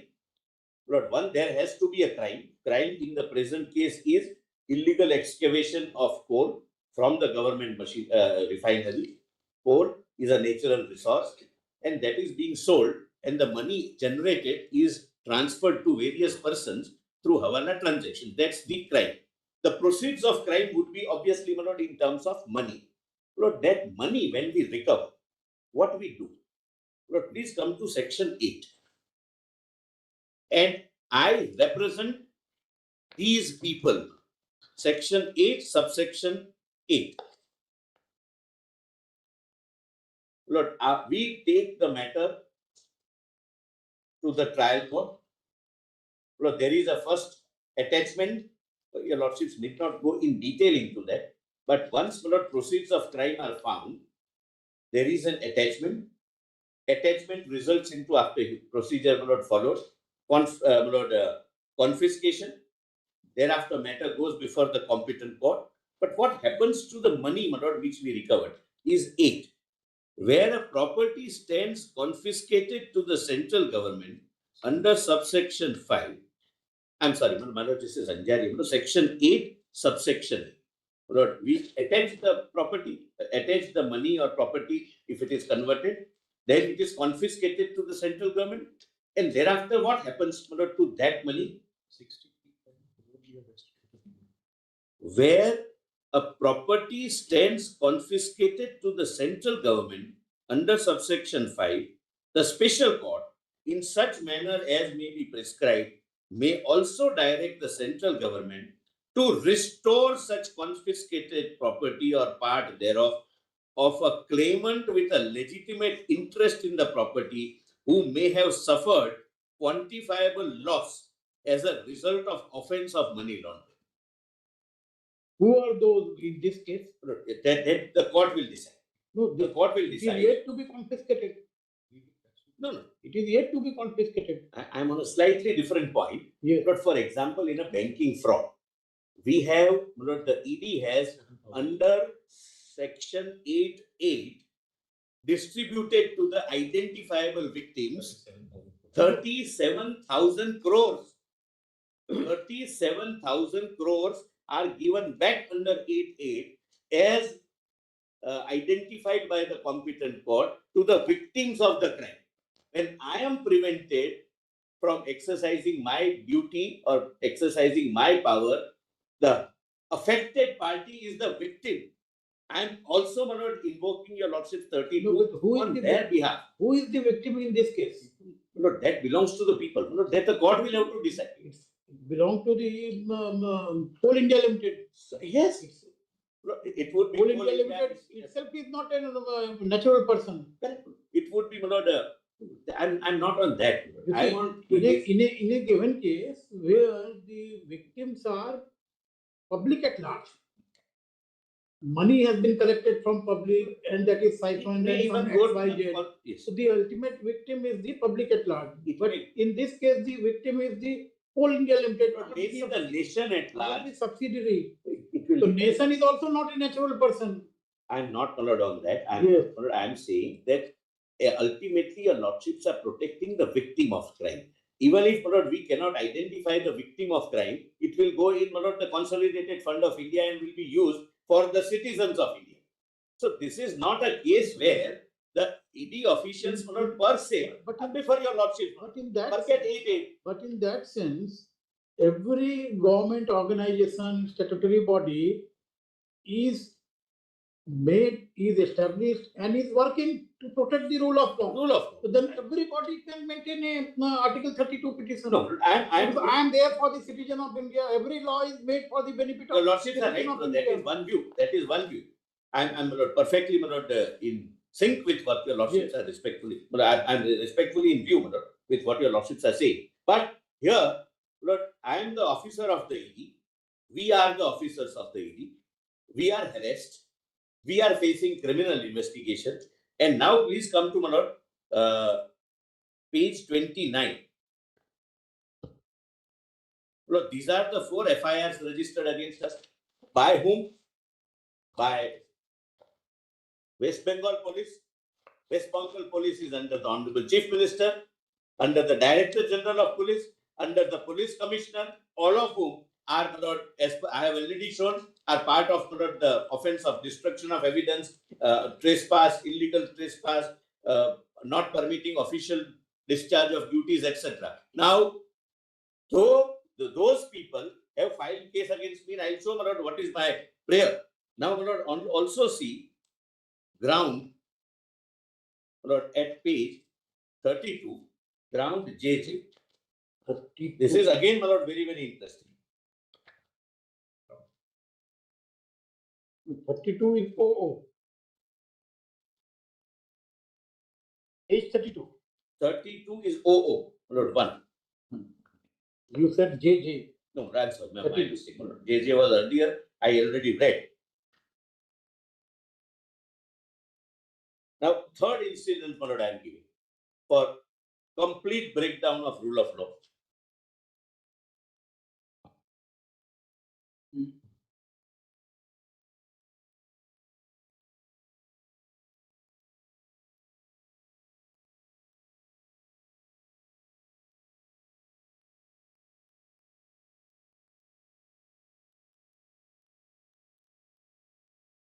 while reading other instances, please see. Previously, Sri so-and-so, the MLA and the Minister of Transport in the government was arrested by CBI for his alleged involvement in the scam. Immediately after his arrest, respondent number 2, Honorable Chief Minister, called a press conference and lashed out, so-and-so, so-and-so, so-and-so, and the officers were attacked. Then kindly come to page 34, ground 2. Again, this is Rajiv Kumar, therefore I will not repeat it. Please. And my lord, your lordships have known, my lord, even the judicial officers were crying. The one lady judicial officer was crying that what will happen to my family? 7 judicial officers' cars were attacked. And by order of this honorable court, the case was transferred to my lord, she's asking you, your lordships put my lord, that recent incident, and she's asking whether it's a part of this petition. Yes, they keep on wondering. Lord, then my lord, page 43. Ignore that. For that, the facts disclosed, Lord, I'll not repeat, but please now come to the prayer. You maintain your rhythm, Mr. Mehta. Yes, I am maintaining. Yes. Nobody can derail me without my consent. Yes. If I am derailed, my lord, it is always when I want. No, you. Page 46 is the prayer. Derail others, don't get derailed. Yes. Yes. Issue a writ of mandamus directing the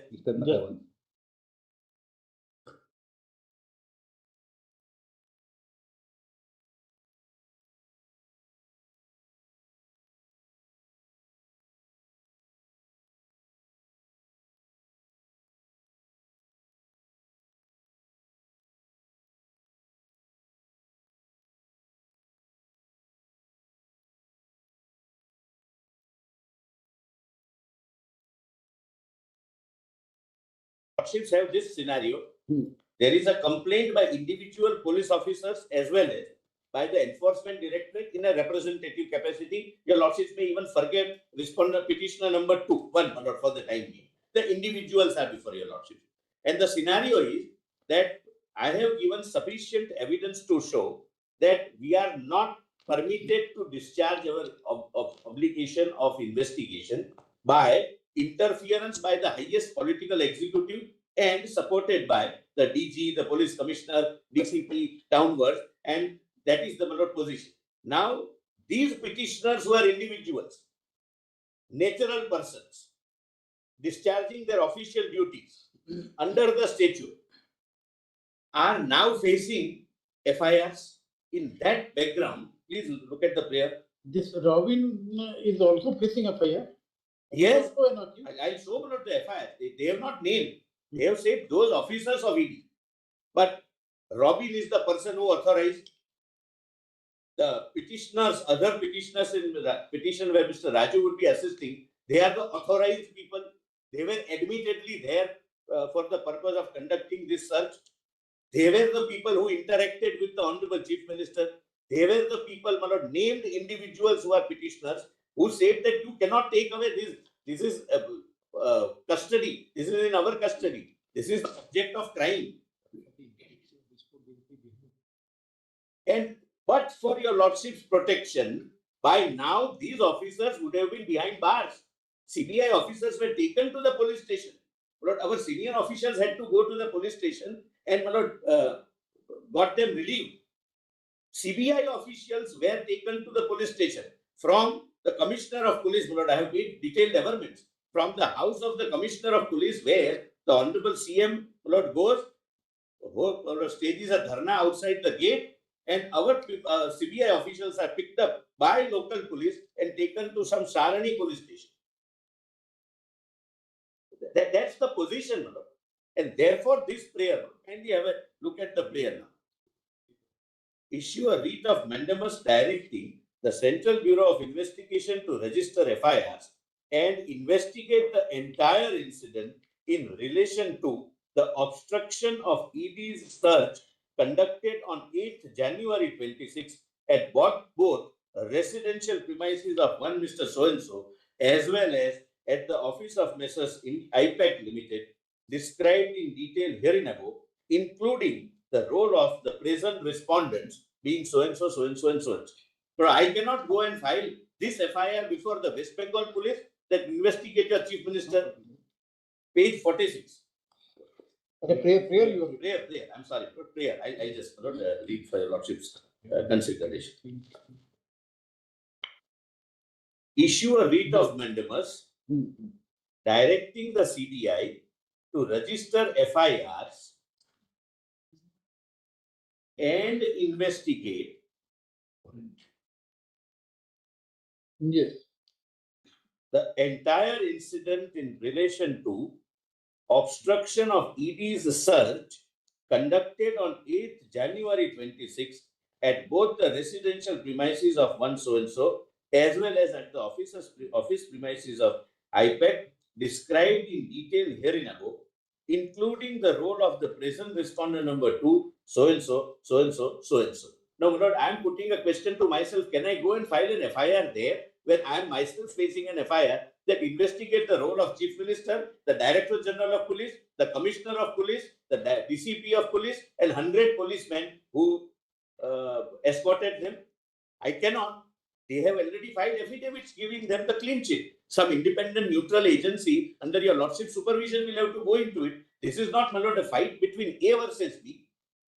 This is a fight where, my lord, a central investigating agency is investigating with proper documentation, and the political executive, highest political executive, supported by the highest echelons of the police department, comes and snatch away the incriminating material on the ground that IPAC is also our political advisor, and you wanted some secret documents from IPAC regarding our political part. That's not the, if at all, if it is a convincing argument, it must have convinced them not before making it, but that's the only argument. I'll show my lord, the Honorable Chief Minister admits that I did go. The Director General of Police admits that I did go because she is a Z protect. So wherever the Honorable Chief Minister goes, the Director General of Police also is required to go because she is a Z protect. I'll come to that. Then one second. Direct immediate seizure, sealing, forensic preservation, and restoration to lawful custody of the Enforcement Directorate, all digital devices, electronic records, storage media, and documents illegally and forcibly taken away from the search premises. Then issue a writ in the nature of mandamus commanding the respondent number 1 to 5 authorities, restraining the state authorities from interfering in proceedings under PML. Transfer. This I can pray only before this court. My learned friend, my lord, will assist your lordship on this. No other court, my lord, except the constitutional court, can say that give it to CBA. 156(3) earlier can never come into it. Transfer the FIR number so-and-so, so-and-so, so-and-so, registered against any officer of the Enforcement Directorate with respect to searches conducted on 8/1/26 during course of investigation of the coal scam in West Bengal under ECR so-and-so to the Central Bureau of Investigation, which would be in consonance with the consistent with prayer A. Let their case also be investigated, my version be also investigated by CB.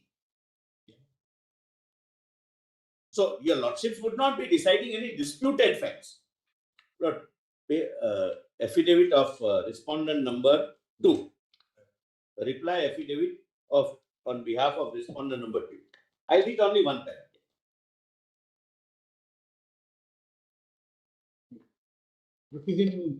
Yes. Second petition, first series first. In the first petition. 16 May.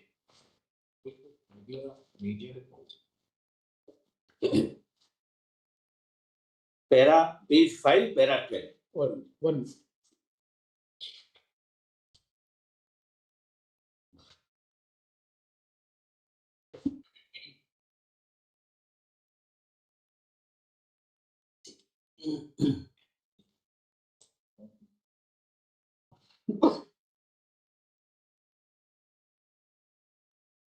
Page 5, you are very seriously arguing about the extensive breach of law. It's very far-reaching overtones. We hope that you are not hinting at the breakdown of constitutional procedure.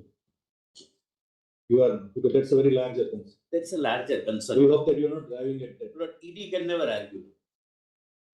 I'll answer it in that fashion. ED cannot argue that.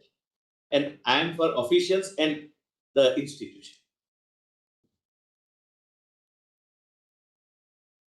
Page 5. Because this position has been, my lord, since many years. What is contemplated, what is in your lordship's mind, Lord, could have happened earlier. We don't know. We are only asking that whether. No, Lord, ED cannot answer that, and it's not in my contemplation. No, we are and your lordships, there is nothing of this. There is no suggestion. This is just we are asking. I'm aware. In context of the controversy you are raising. Whatever your lordship decides is not going to be used for a purpose other than what is projected in the petition. There is nothing of this thing. Let me be very candid and clear about it.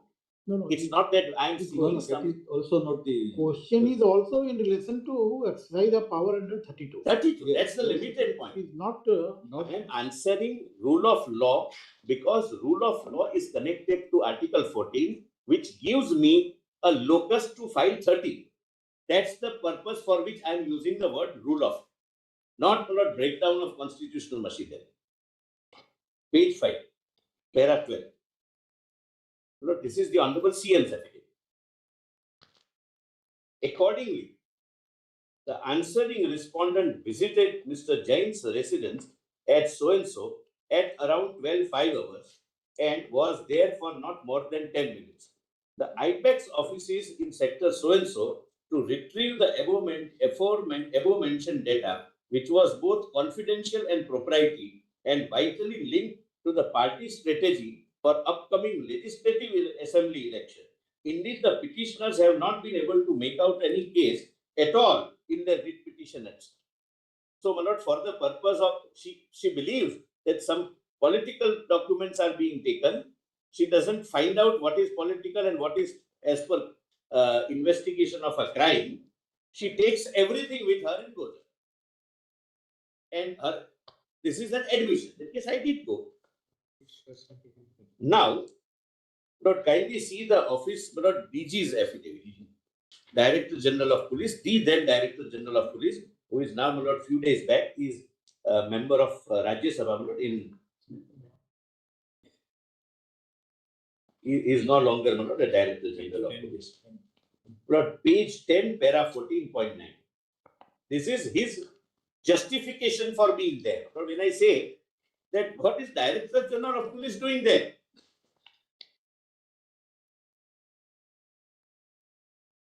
Because he will have to satisfy your lordships.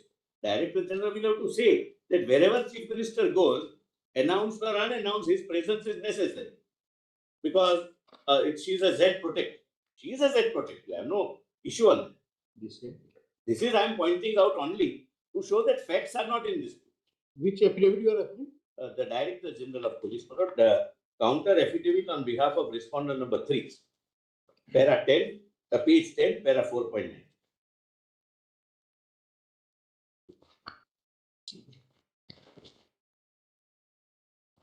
Page 10. Yes. Para 14.9.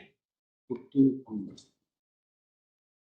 Arrival of the answering respondent at the spot and subsequent events. To show, my lord, that there are no disputed facts. Facts, the versions are disputed. I say he did that. He says I was for a different way.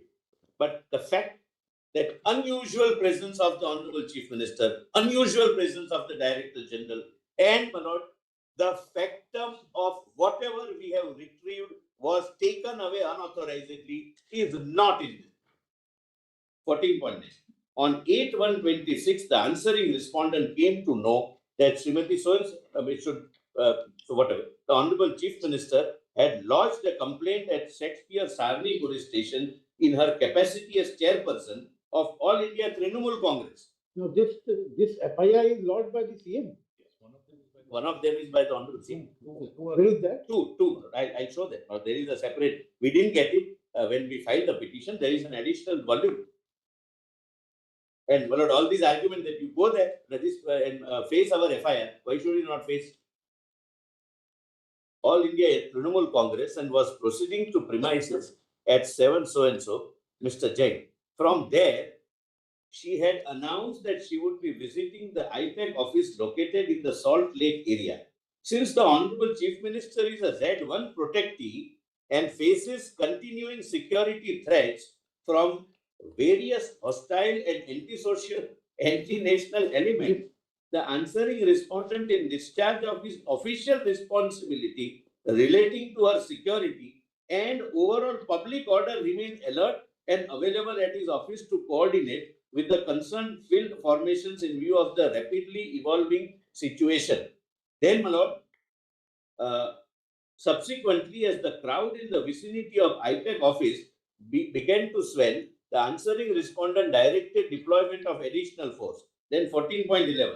Accordingly, at around 13 hours, the answering respondent reached the spot since Srimati so-and-so, Honorable Chief Minister, was inside IPAC office at 11th floor of the building. Subsequently, the respondent held a meeting with so-and-so of the West Bengal and took necessary instruction on the matter related to the security and public order. Very innocently, my lord, he is discharging his duty. Then, my lord, 14.13.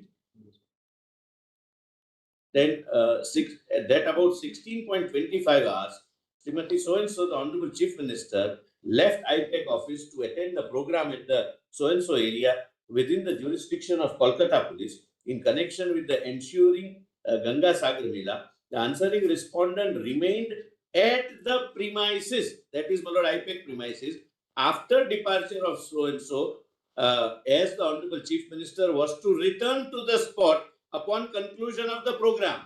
That you stay here till I come back.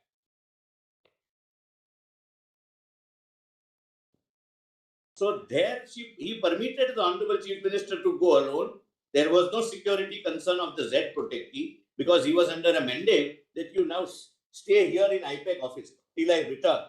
Then what next? After waiting until approximately 18.30 hours and upon receiving official confirmation that so-and-so, Honorable Chief Minister, would not be returning to the premises, the answering respondent left the location. Till then, my lord, he very obediently remained at the location, leaving the security of the Honorable Chief Minister, which he purports to, my lord, guard 24 hours. Then, my lord, similar is the Commissioner of Police, my lord. Counter affidavit on behalf of respondent number 4.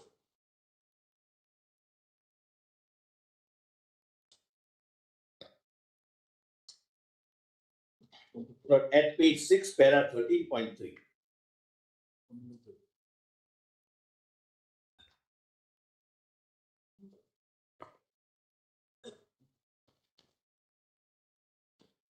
Lord, my version that for police force of Lord 100, Lord, is admitted. Truth always has a strange way of coming out. Para 13.3. Subsequently, Sri Sohan is one officer in charge of Shakespeare. Page 6, my lord. Bottom. Counter of R4. R4 is Commissioner of Police, Kolkata.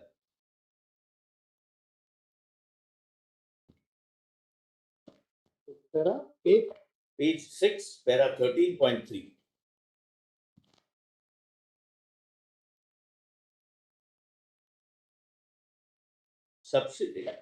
Yes.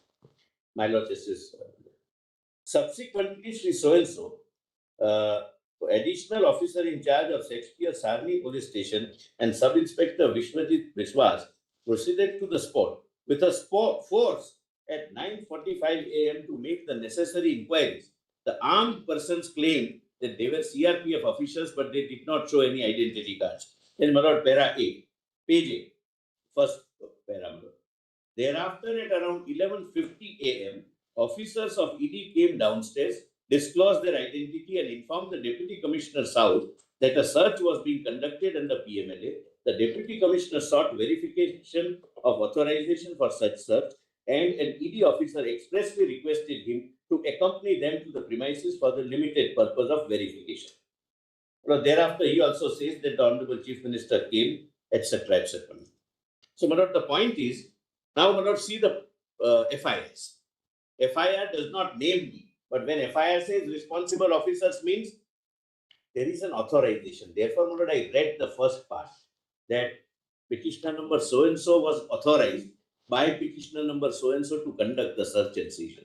It is not in dispute that Mr. X, Mr. Y, and Mr. Z, who are before your lordship, were part of, my lord, the search team, and they interacted with everyone.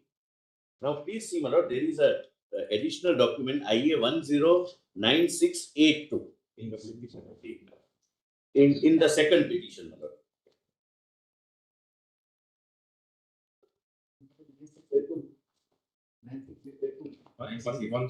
Yes, read petition 17 of 26. Yes.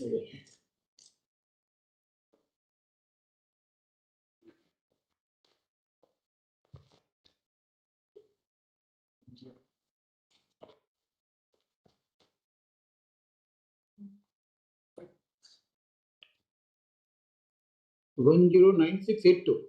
Yes. But first, please come to, my lord, the two FIRs which are filed by the Honorable Chief Minister. Page 72, page 71. It's a type copy, my lord.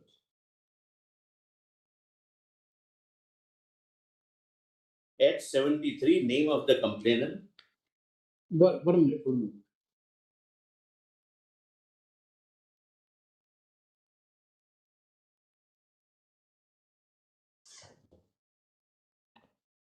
So, yeah, page 71, it starts at 71.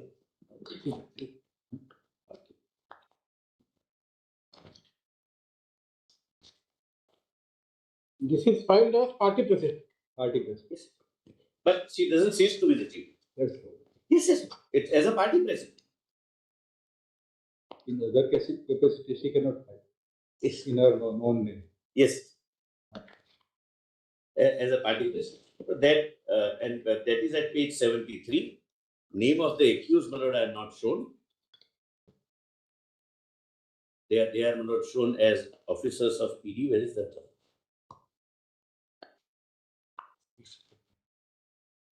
No. And content, my lord, page 1 75. minute. Brief facts of the case. The name of accused is? Blank, my lord, page 74. It is blank. So that anybody can be accused. My lord. That's, my lord, a known phenomena in FIR registration. But similar, we'll get from the content of the FIR itself. Page 75. Brief fact of the case is that the unknown accused persons claiming themselves to be officials of enforcement directorate, illegally and unlawful. Your lordship would remember, the commissioner says that they have shown their identity cards.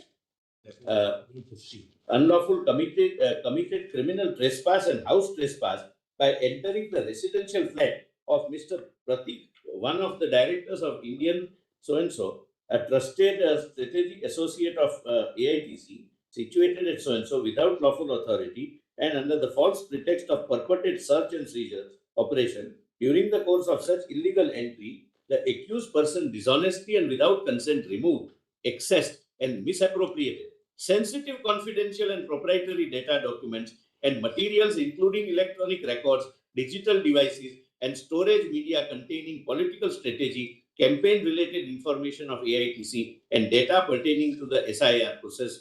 Furthermore, the accused persons acting with deliberate intent and ulterior motive, they fraudulently and dishonestly copied, transferred and cloned the said sensitive electronic data and documents, including by engaging or taking off assistance of forensic and technical experts, thereby committing house trespass. Lord, the person from whose custody all this is going is not the complainant.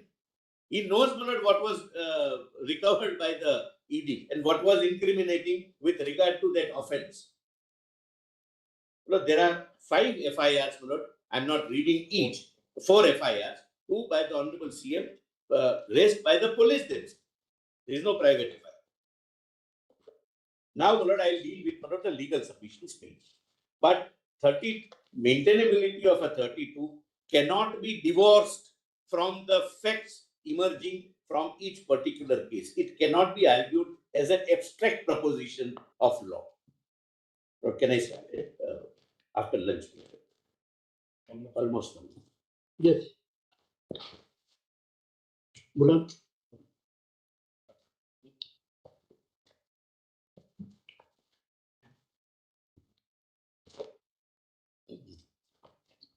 But I'm sorry. But there is nothing up the street. Again, at the cost of repetition, rule of law argument is to bring it within 40 and maintain it. It's in that way. We'll show that we have the judgment. We are showing nothing, my lord, other than what is on the record.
Chips on fixed item 39 today. The rest of the board is discharged. 39 if the lordships may fix a date, Tuesday or Wednesday, if I may pray for. So what is that? That's that insurance partnered matter, your lordship. Small, little MACT matter. You have to. 39. 39. 39 week after next president. 34, sorry, 34. 34. 34. Yes. Very good.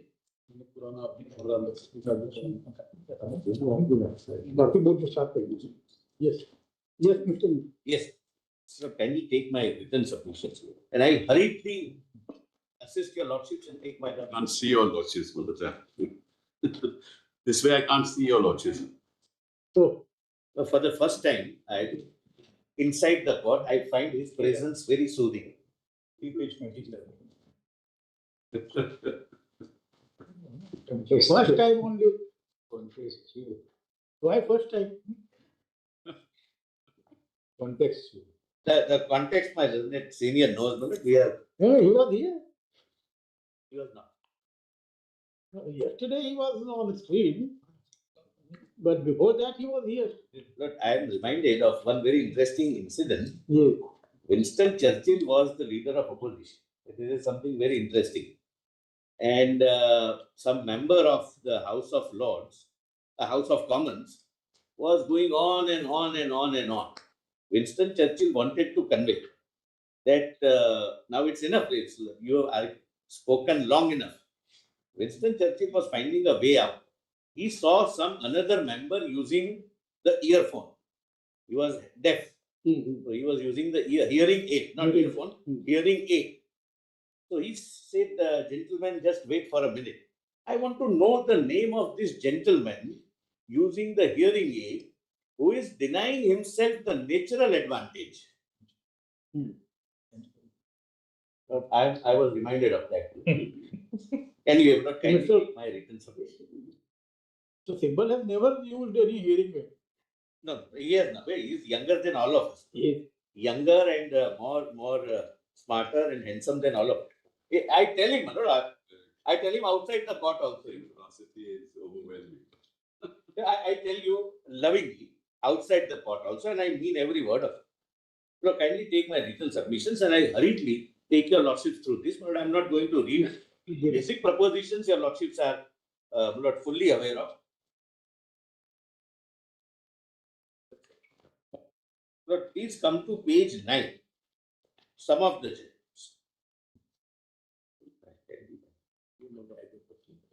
Or page 11. Page 11. Yes. It starts at page 9 bottom. Page 10 bottom, sorry. But apropos, my Lord Justice Anjaria's question. This is the judgment I am relying upon. That rule of law is a part of Article 40. And individual officers are entitled to invoke your Lordship's 32 jurisdiction if we can show that there is breakdown of rule of law only for that purpose and nothing more. Please have a look, my Lord. Rule of law means wherever and whenever the state fails to perform its duties, the court would step in to ensure that the rule of law prevails over the abuse of the process of law. Breach of the rule of law amounts to negation of equality under Article 14. Well, this is what I rely.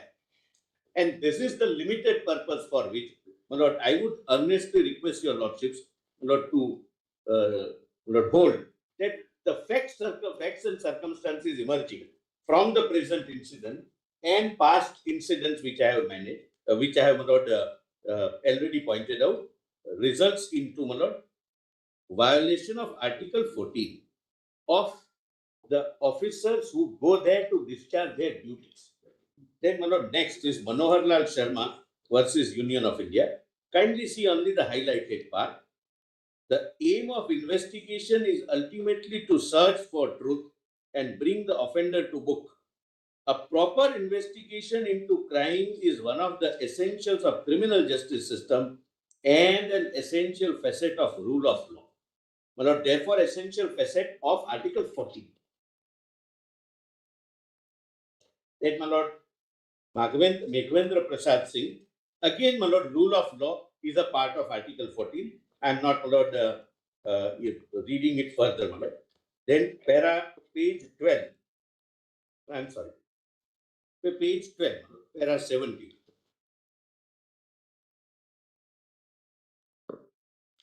As observed and held by this court in the aforesaid decisions, the victim has a fundamental right of fair investigation and fair trial. Now, this is what I am seeking.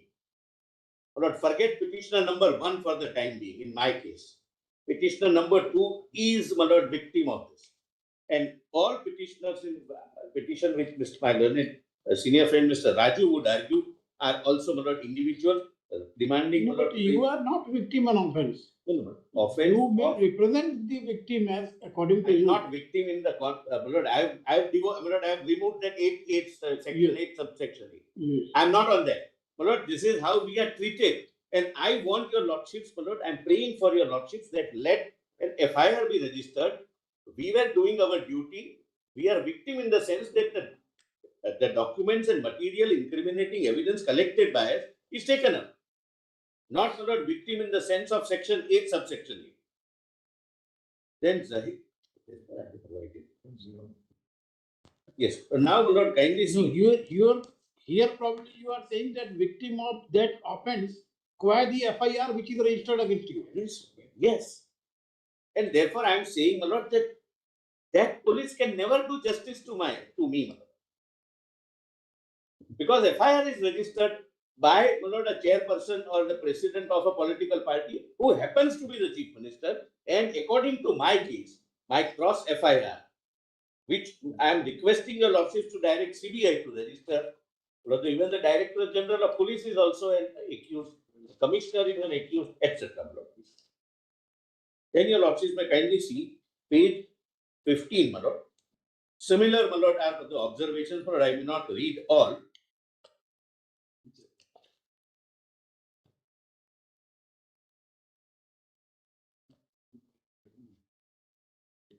My lord, page 14, my lord, para 22. Lord, Union of India's Article 32 petition was entered in.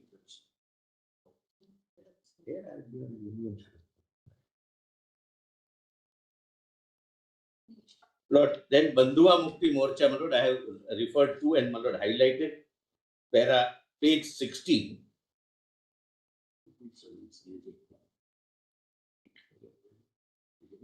So that is what precisely their argument was, that you are not Union of India.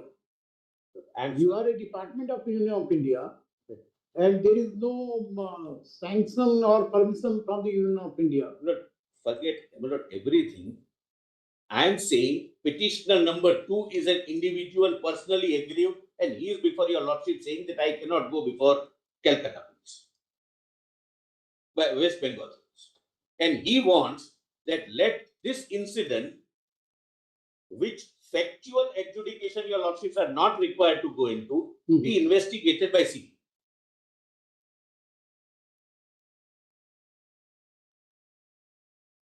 Then, my lord, when, my lord, your lordships are faced with extraordinary situation like this, my lord, where I don't wish to keep on repeating the same thing, but your lordship knows the extraordinary situation, which is not just a standalone single incident, but a pattern of incidents. Now, your lordships have, my lord, what is known as epistolary jurisdiction. That's an inherent jurisdiction of your lordship. This is under this jurisdiction that your lordships exercise powers even on a postcard. No locus standi, no formal proceedings, no filing of the petition, etc. is needed. Ultimately, your lordships will be satisfied only if your lordship feels that there is a violation of fundamental rights, which requires the intervention of the highest constitutional court of the country, under an article which itself is a fundamental right.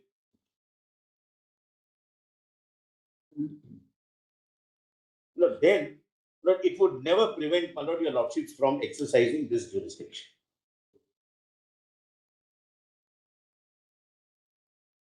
Then your lordships may kindly see. My lord, I'll take two submissions, my lord, and I raised, my lord, my learned friend would conclude, my lord. But I want to, my lord, address two issues, my lord, raised by the other side, especially Dr. Singhvi. Dr. Singhvi argued, based on essentially the judgment of STC Limited, that ED is not a citizen and therefore cannot maintain a petition. Do not forget the ED. Kindly concentrate on petitioner number 2. But that apart, as a principle of law, kindly see, my lord, for this, I hate to show this, my lord, Article 14, but Article 14, 21 and 19, this, my lord, as Supreme Court says, golden triangle. 19 says no citizen will be deprived of these rights. So Article 19, can you see, my lord, your lordships have seen, if your lordships have seen, your lordships They have arbitration. all the judgment. No, we'll again see. Pardon? We'll again see every time it has to be seen. No, they need not. No. I'm seriously saying. Because I have learned that whenever you use any provision of law, you must read it. Yes. You must read it before you invoke or you go through it. Because every time you read, there will be a new reading, new kind of thought process which goes on. Facts, new nuances. Yes. But my lord, all judgments cited by Dr. Singhvi, my lord, were under Article 19, particularly 19(1)(g). But whatever is the 19. 14 and 21 is person. That's a distinction. Yes. And my lord,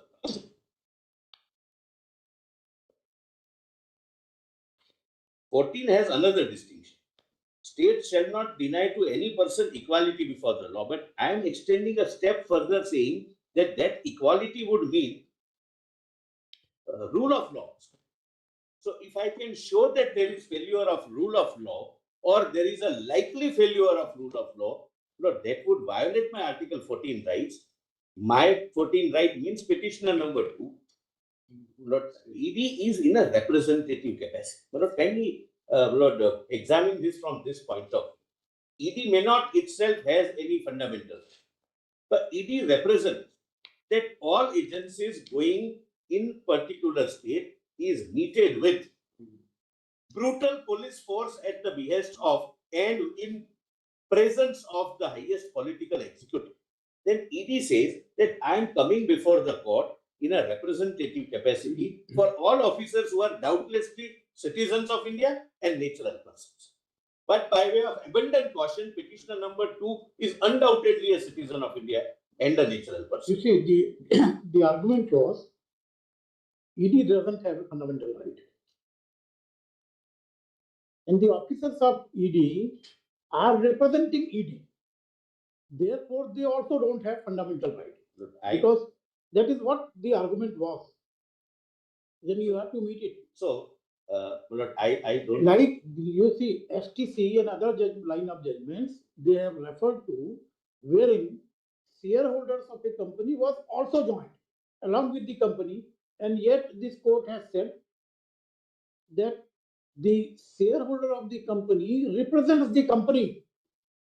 He has no independent right, qua 19(1)(g) or any other thing, then greater than the company. I understood. And therefore, that time I wanted to raise a query that the theory of a shareholder representing the company in a business concern, 19(1)(g) would be totally different. But here, they are not shareholders in that term of the sense. So in any sense, ED officers, they are not shareholders. They represent not only as ED officers, but when a crime is registered against them in some police stations, it is their person which is involved. Apart from ED, the offense is qua the individual, and ED is not involved. There the distinction lies. This question is for them, they will answer it. I would give one more example. Yes. Take a case where ED has to sell certain property. for the purpose of recovering the amount and distributing in wherever it is to be distributed. And it auctions the property. ED would be in the Article 19 capacity. Then officer may perhaps, I do not know what would be the officer's position. But I am not doing any business. ED is not saying that my right to carry on any business, my right to speak, my right to assemble, my right to move throughout the territory of India, etc. is being rounded. Article 19 centric judgments can never decide what the present controls. Article 19 is for individuals. ED is a mechanism under the statute which represents its officers and pointing out that my officers, we are not doing any business, we are not claiming any Article 19(1) rights, but our Article 14 rights are violated.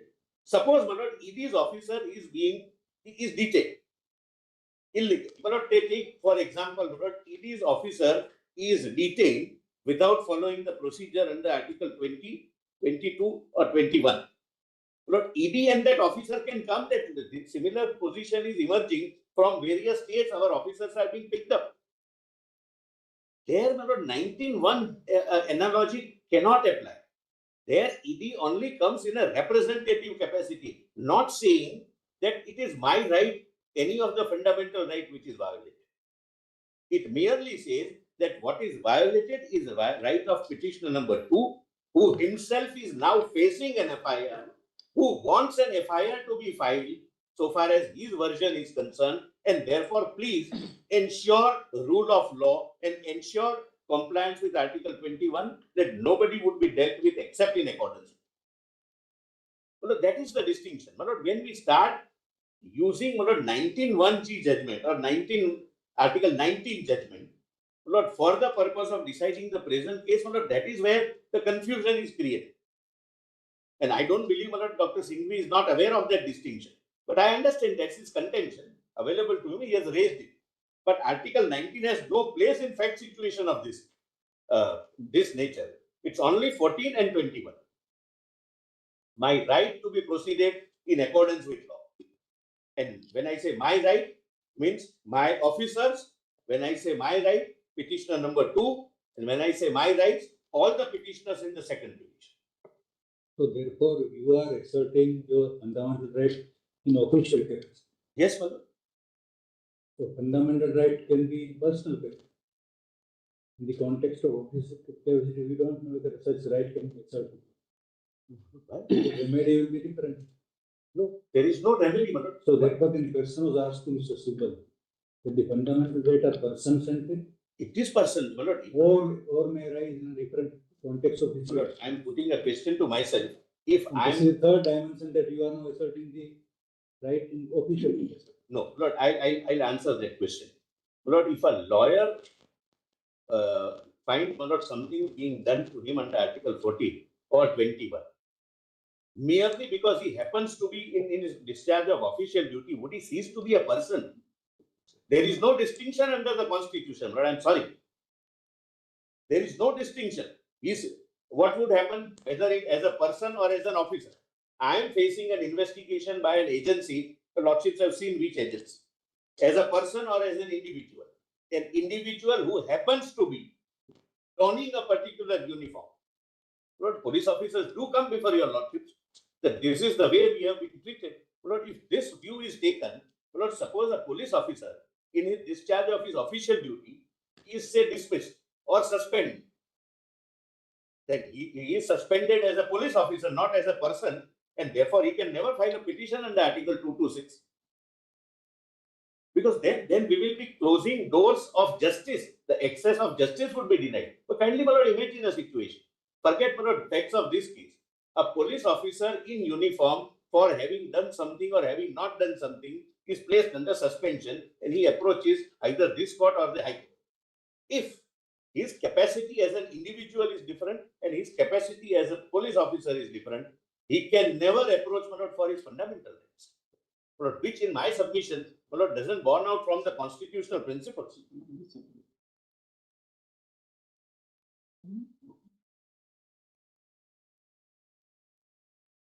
Yes. You mean to say these two characters are inseparable? Inseparable. An individual who is an officer has to come individually asserting his rights as an officer or in service law or whatever, in criminal law. He may be facing an illegal act in his official capacity, but the impact and the consequence would be on his person. But my liberty would be taken up. It's not the officer's liberty which is taken up. It is the individual's liberty will be taken up. If I am falsely implicated in an offense, maybe the genesis is because I am an officer of a particular department. But the impact or the final of effect would be on my individual. Lord, if we would be trading a very, very hazardous line, Lord, and we would stop access to justice, Lord, if this is separated. So, Lord, that is my argument. Lord, another argument raised was Article 131, that this would be a case of a dispute between the center and the states.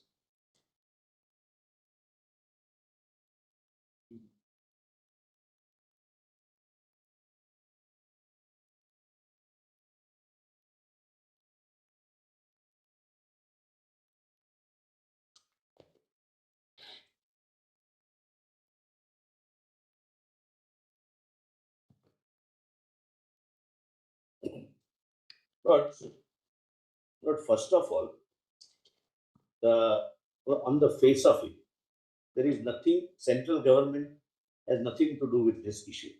State government as a constitutional body has nothing to do with this issue.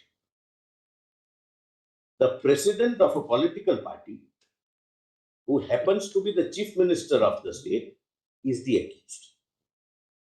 And officers of enforcement directorate, who happens to be working and drawing salary from the central government, are on one side. Union of India has no issue with this. State of West Bengal may support them, but they have no issue with it. But it is preposterous even to argue in facts of this case that this would be a case under 130. So there is one judgment, which I would.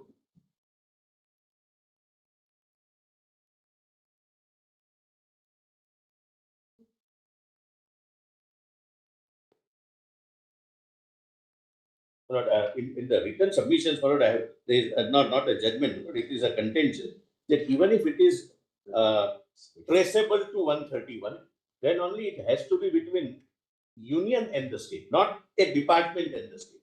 Otherwise, what happens? Suppose a dispute between, say, tax department of the union and we have quoted the relevant part, but if you want, we can give the copy to them. I don't know what to answer because they have given only quoted paragraphs of the judgment. I shall give it to you. So give us the compilation so that I can answer it. Sir, he said I haven't made it, that's what I'm saying. I'll give it, thank you. You have other copies. Yeah, copies. Then that's what I wanted. No, he only said we have not given it to the court. Yeah, but that's what it is. I need. But that's okay. It's too between us. It's too small a thing. Even if we don't rely upon, we can do it. There is no. So, the department of the government having a law and order issue with the state functionary can never become Article 130. Article 131 issue is not completely different, where there are federal issues raised, where there is genuinely a dispute between state as a constitutional unit and union as a constitutional unit. Say river disputes, other boundary disputes, etc., etc. This is not an argument of desperation that please don't enter into the merits of the case because the facts are very, very embarrassing. And the last, I don't think that submission was, I hope was not raised with seriousness. That matter should go before a constitutional bench. Day in and day out, whenever 32 is filed, we raise the contention as respondent that 32 is not maintainable. Would that, when I'm posing a question to myself, become a question of substantial question of law where 5 honorable judges will have to spend time? There are a large number of cases, my lord, where 32 is filed day in and day out, and we do raise a contention. But it is always, my lord, your lordships, my lord, in a sitting in combination of 2 honorable judges or 3 honorable judges. So, my lord, to say that this has to go before a constitution bench, my lord, may not be a. So, my lord, my respectful submission is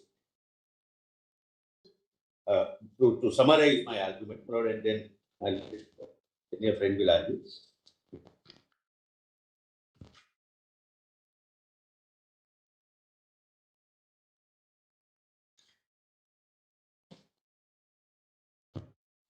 Lord, ED in representative capacity, petitioner number 2 in his own capacity, personally as well as officially, and other petitioners in, again, personal as well as official capacity as citizens of India are before your lordships, seeking their fundamental rights under Article 14 and 21 with a prayer that whatever has happened to us be investigated by a neutral investigating agency, and whatever we are being accused of by a very engineered or orchestrated FIR filed by the accused themselves be also simultaneously clubbed and decided together. So that is the respectful submission. My learned friend Bhuj.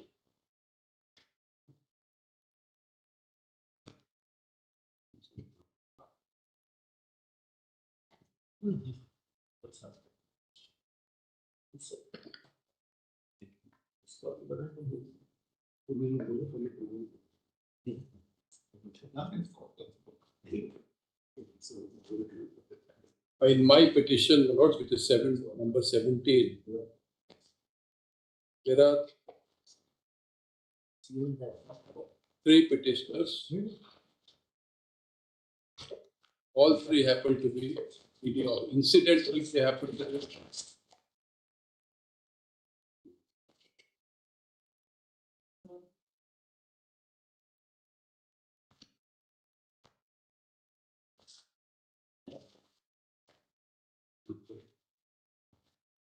Petitioner number 2.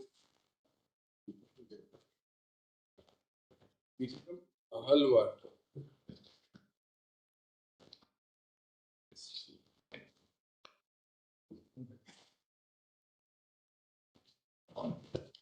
Lord, he is the person in whose name the authorization to search under 17 was issued. That, my lords, will find at page 71 and 72 of the petition.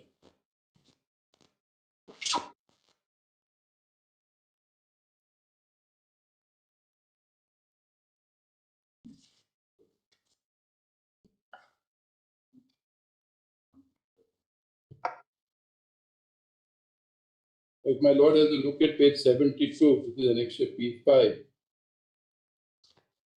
is an authorization without which a search can't be conducted. Legal search can't be conducted. It's dated 7th of January 26. Search to be conducted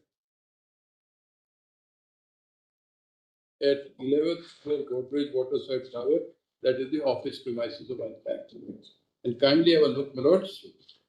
The person was, it is issued, I hereby authorize Dr. Vikram Ahalawat AD, Assistant Director. So authorization is in his name. He was authorized and he conducted the search. He was present at the time of incident. And then kindly have a look at the second person, my lord. That is petition number 3, PRASHANT Chandela. That, my lords, will find at page 62 and 64. The authorization in his name. Page 64, my lords, will kindly look. This is for the residential premises of Pratik Jain. I hereby authorize Prashant Chandila, AD, Assistant Director, to conduct the search at 3rd floor, Loudon Mansion 7. So this is the residential. 71, 72, same. Same.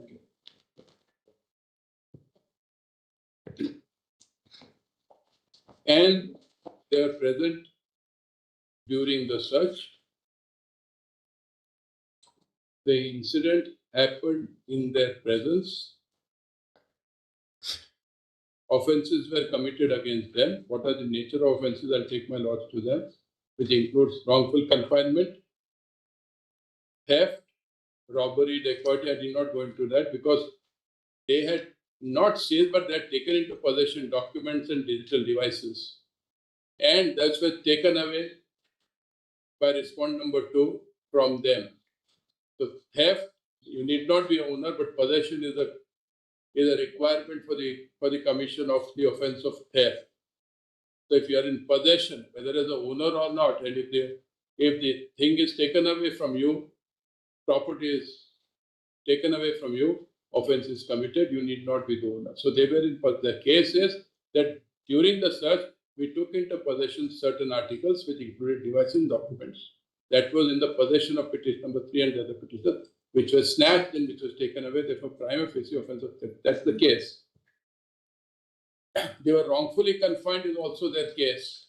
Now, if my lords want to see the gist of all those offences, which is there in my petition, my lord, it's 15 chart. Yes. Kindly have a look, my lord, at page number 37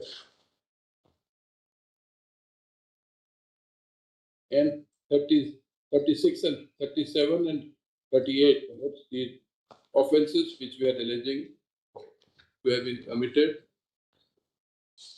So 49 is abetment, 61 is conspiracy, 121 voluntary causing hurt to deter public servant. This is personal. If you cause hurt to, maybe in his capacity as a public servant, if he is not a public servant, then 323. But anyway, hurt is a personal offence. Wrongful restraint, wrongful confinement is against personal. Force, criminal force. Assault or criminal force to deter public servant for discharge of his duties against personal. Obstructing public servant in discharge of public service against personal, though he is working in a capacity. Then, my lords may see there is large theft, etc. Theft in a dwelling house. Theft of a preparation made for causing death, because large number of them were armed or not, but this is our allegation, house trespass, etc. So what I'm trying to say is that all these offences, many of them are the personal, have been committed against them. Therefore, they are not only aggrieved, but they are victims. Can't they have a look at now section 2Y of the BNSS? They are victims. They would fall within the definition of victim. BNSS. But most of the offences may not be made out. But that the investigation would make out. It is at the stage of investigation. After investigation, they may not be made out. But prima facie, it is our case that these offences are made out. Because more than 5%, etc. We have made out a case. It is for the investigating officer to say that the offence is made out or not. The investigating officer may not even register some of the offences at the time of registering of the FIR. So this is our case at this stage. No, but now, my lords, we kindly have a the premises doesn't belong to you. It was of Mr. Pratik Jain's. Yes. How can there be a theft? Yes. Now, kindly have a look at 370. For constituting a theft in relation to those documents, now there has to be a formal seizure by you, and thereafter they took away. No, possession. But you have not seized those. No, possession and thereafter seizure. That's our case. But possession is a requirement. But individual cases, I need not go in, but this is our case. Possession is a requirement of theft, not. You may say whatever offence is made out, it will be made out after the investigation. But you cannot say by putting these provisions and these offences are made out. This is our case. My lords are right. This is our case. We cannot record a finding that this is made out. No, I'm not saying it is our case. Therefore, it is our case. Now, kindly have a look at the definition of victim under section 2Y of the BNSS.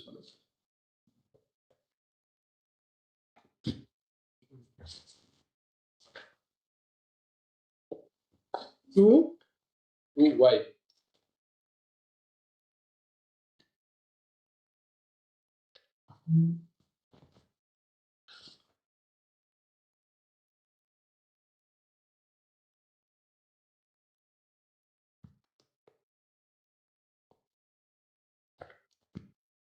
Victim means a person who has suffered any loss or injury caused by reason of the act or omission of the accused person, and includes guardian or legal heir of such victim. So I would fall within the definition of victim. I am not pitching my case, because I'm not representing ED, that ED is my guardian and therefore I'm not pitching my case so high. In some of the foreign countries, even corporate entities are treated to be guardians for them. In a given case of corporate entity can also be treated, but I am not arguing for the ED. Though my case is I'm a victim. Now, what are the rights of a victim against whom an offence has been committed?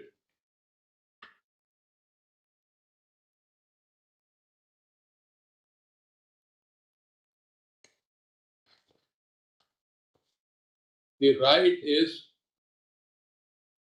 that if it's a cognizant offence, that an FIR is registered and is investigated in a fair and proper manner, fair, equitable, unbiased, impartial manner. That is the right of a victim. That flows from Article 21. The right to have an offence committed against a victim or against a person to be investigated properly without an apprehension that it be biased is a right which affects my liberty, therefore falls within the facets of Article 21. This is my first contention. Secondly, my lords, will kindly have a look before I proceed further, my lord, because 2Y talks of injury. Now kindly have a look at subsection 14 of BNS. BNS. Injury need not be physical, though we have alleged that it can be mental also. Again, subsection 14.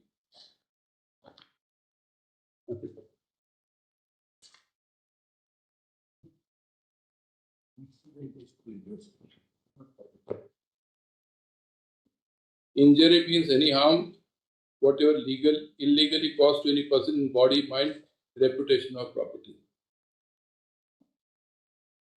This will have to be read with 2Y when you look at the definition of injury. I'm not relying on the injuries, I'm only showing my right to get justice in the form of a fair, equitable, unbiased, impartial investigation.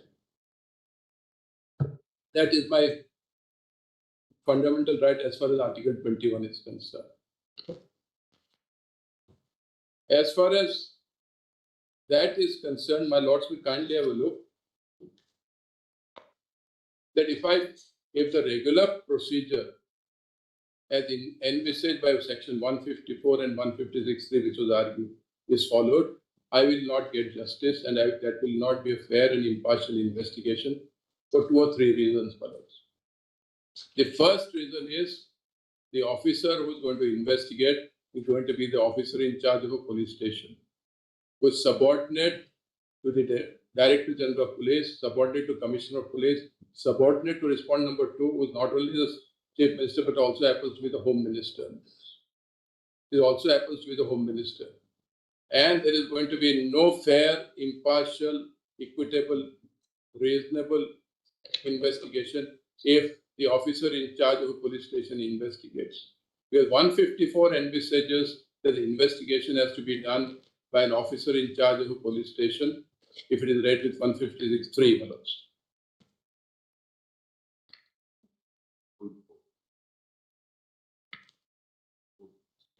This is old CRPC. I will come to the new BNS would be 173.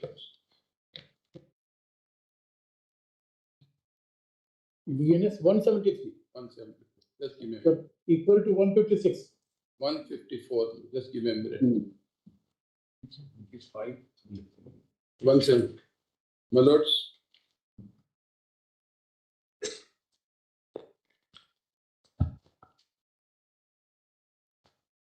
So you have been old for me.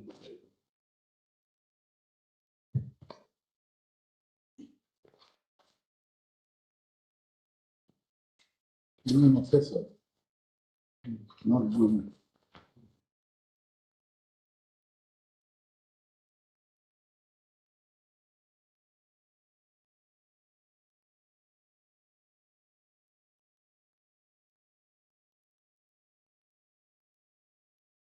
Equivalent to 154 and 175 is equivalent to 156. 3. Now kindly have a look at 175. The other side referred to the old code, but it's almost similar, therefore, my lords. Any officer in charge of a police station. So who can investigate? Officer in charge of a police station may, without the order of magistrate, investigate any cognizable case with the court having jurisdiction over the local area within limits of such station would have power to inquire into a trial under the provisions of this chapter. So only an officer in charge of a police station can inquire or investigate. Now kindly have a look at subsection 3, my lord. Any magistrate empowered under section 210 may, after considering the application supported by an affidavit made under so and after making such inquiry as he thinks necessary and submit, may made in this regard by a police officer order such investigation. Such an investigation refers to an investigation under subsection 1. Now this has been considered by your lordships in the case of CBI versus State of Rajasthan, lords. 2001 3 SCC page 333. In the paragraph.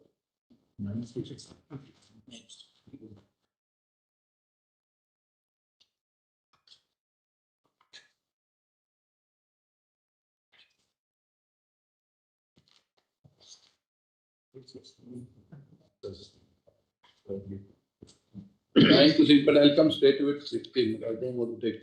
Paragraph 16. 1-6.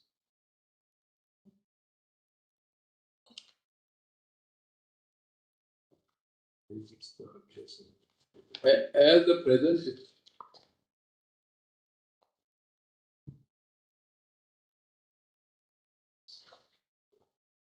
the present discussion is my lord, got it? Yes. As the present discussion is restricted to the question whether a magistrate can direct CBI to conduct investigation in exercise of its powers under section 153 of the code, it is unnecessary for us to travel beyond the scope of the issue. We therefore reiterate that the magistrate's power cannot be stretched under the said subsection beyond directing the officer in charge of a police station to conduct an inquiry. So only a power that the magistrate is having is directing the officer in charge of a police station. If I go to an officer in charge of a police station who is under all these heavy and mighty accused, there's not going to be a fair investigation. Therefore, this is almost a remedy which is a mirage. Therefore, my remedy, therefore, their entire argument that no, they have a remedy to file an FIR, they have a remedy to go under 156(3) is not there when I want a CBI investigation. You are answering that Sakari Basu. Sakari Basu also, there's one of para 29 has something in my favor, but I'm only saying this. Therefore, I have this actually no remedy because it is from going from one place. The reason for which you have come under Article 32 yes. is also a reason why you can't go to the SHO or Sakari Basu. Yes. That is what I am. And why I have come to 32, my learned friend has argued for that High Court also what happened, etc. Therefore, I come under 32. That is my submission, which I am adopting. Caesar's wife, my lord. You may be on a better. Fire pan to the fire or fire to the fire, frying pan is the thing. Therefore, 156(3) is no remedy. I'll also demonstrate from the FIR when I come. One of my alternate prayer is that the other FIR should also be transferred to CBI. I'll address my lords on that. But when I come on that, I'll also show the why the FIRs contains false evidence, false statements, etc. I'll come to that a little. Apparently, without making any much submission, relying on their affidavit.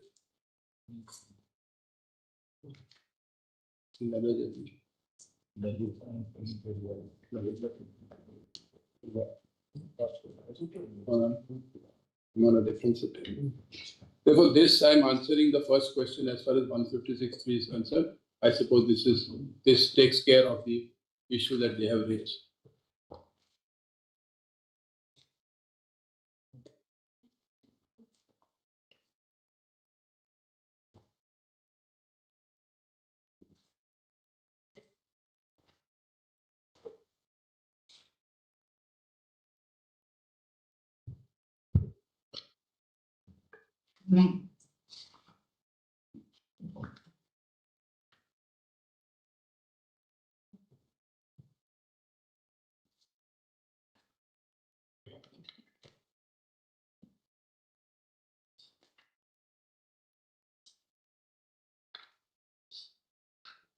Even Sakiri Vasu, my lords, kindly have a look at para 29 of Sakiri Vasu.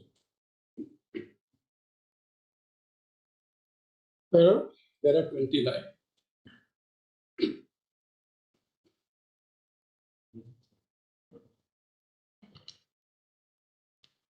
Yes. You know, Sagari Vasu? Citation? Citation is 2003-6 SCC 195, which has been referred to. Right. Yeah? Sorry, 2008 to SCC 409. 2008 to SCC 409.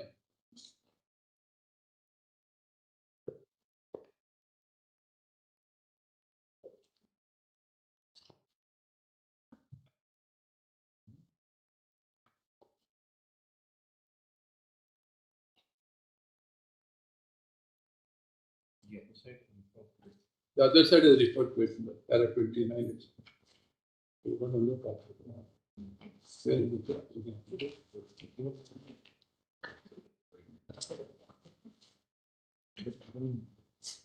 Read that we have. Para 29. Para 29. It starts in Union of India versus Prakash P. Hinduja.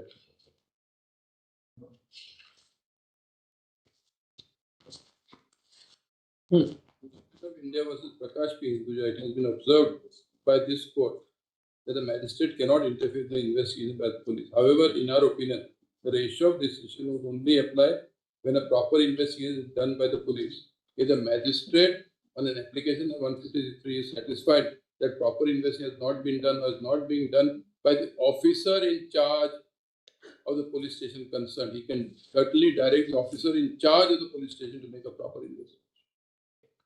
So he can only direct the officer in charge of the police station. Officer in charge of the police station is under response number 234, and there is no fair investigation which can ever happen. Therefore, my lords, even Sakiri Vasu, my lord says, and para 31 may be looked at.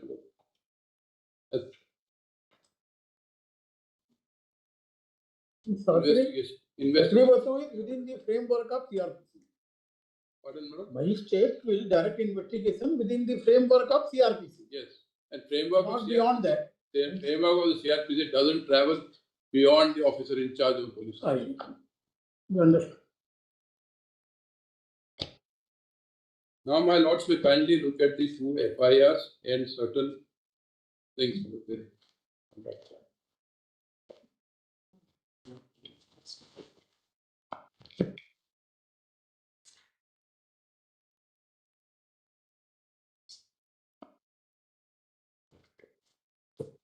Even look at the manner in which the two FIRs have been registered, despite knowing that the officers conducting the search were ED officers.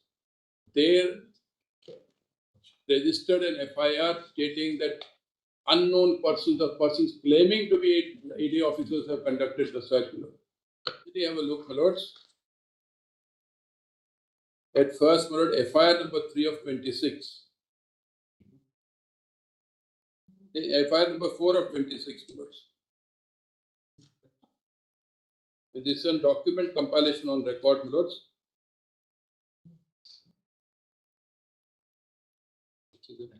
Page.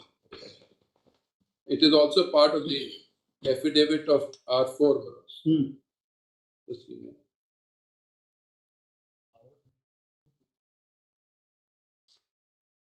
But my lords will find it at page 28 of the affidavit.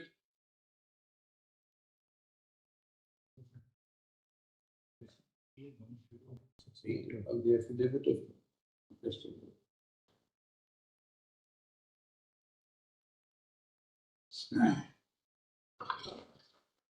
respond number 5, respond number 5's affidavit in 16. Kindly have a look at page 28 of that affidavit.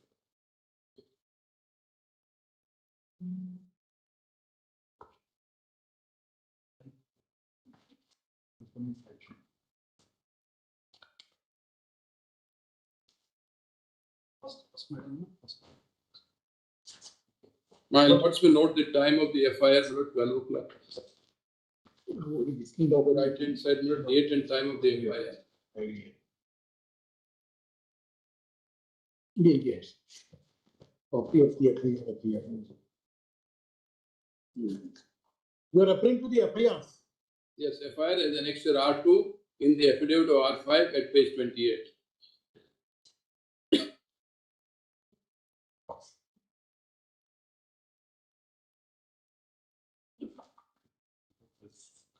Page? Page 28 is the FIR.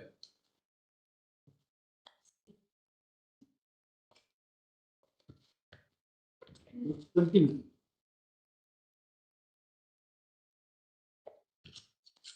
On the right hand side, my lord, date and time of FIR is mentioned at 12 hours. My lord, so got it? Yes. Kindly note this time, 12 hours. Now kindly look at the complaint. Occurrence 11:20 hours. No, my lord, that is FIR 3. Kindly come to FIR 4, which is at page 28. Page 28 is some 4 of 26. page 27. 20. R2, my lord, is having annexure R2. R2 is at page. My lords are looking at affidavit of R5. Counter affidavit of. Yes, counter of R5 in your petition. In their petition. 16. 16. 16. 16.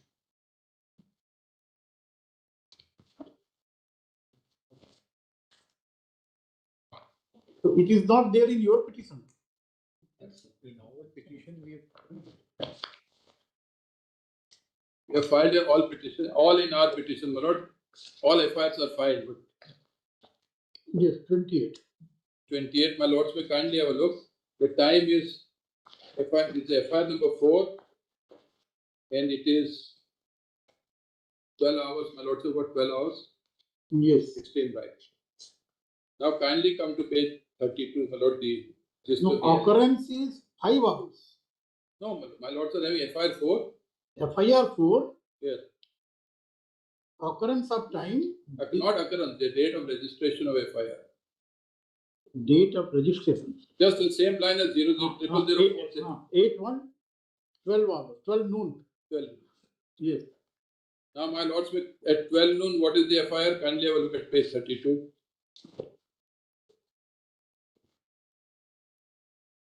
Brief facts at page 32, my lords. First paragraph. Brief facts of the case is that unknown accused persons claiming themselves to be officials of Enforcement Directorate illegally and unlawfully committed criminal trespass and house trespass by entering residential flat of Pratik Jain, one of the directors of Indian Political Action Committee, a trusted strategic so-and-so, situated third floor. So at 12 o'clock, they say there are unknown persons claiming to be, my lord, officials of ED. Now kindly come to page 8 of the affidavit.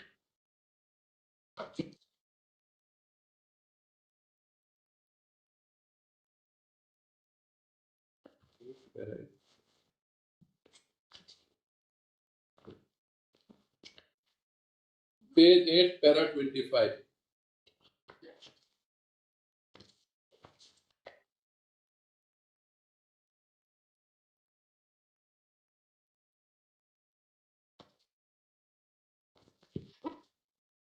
Thereafter, at around 11:50 a.m., I'll also got it. Yes.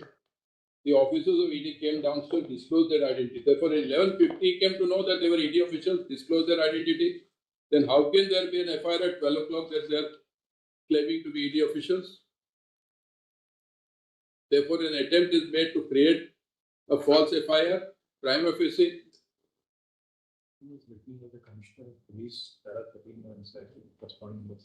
Same is written by the Commissioner of Police at page 8 of his affidavit. R4, my lord, affidavit at para 13.7.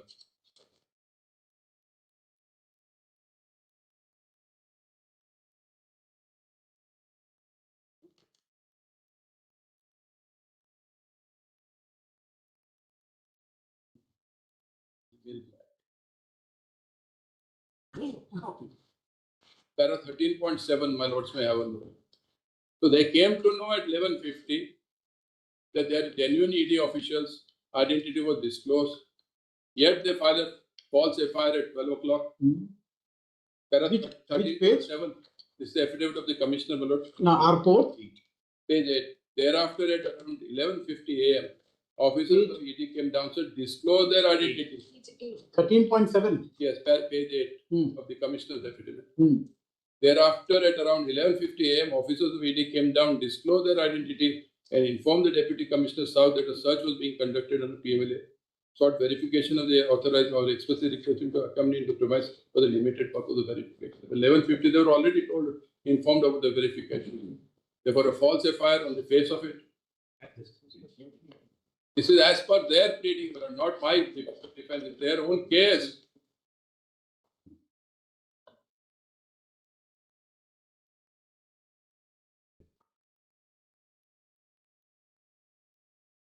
Now come to FIR number 7, which is at page 34 and 37. 34 of? 34 and 37. Our document compilation. Document compilation is already given earlier. Oh, no, this is It's a part of IA. Kindly have a look at page 30. FIR number 7 of 25. Filed in which matter? 17 of 26. 1096. Document number. Yes. Page 34. I'll just give page number 34. Why it is FIR is at page 34. Kindly have a look at page 34. You show it to me. Where is it? My lords are having page 34 minutes. Yes. Kindly put the time below the FIR.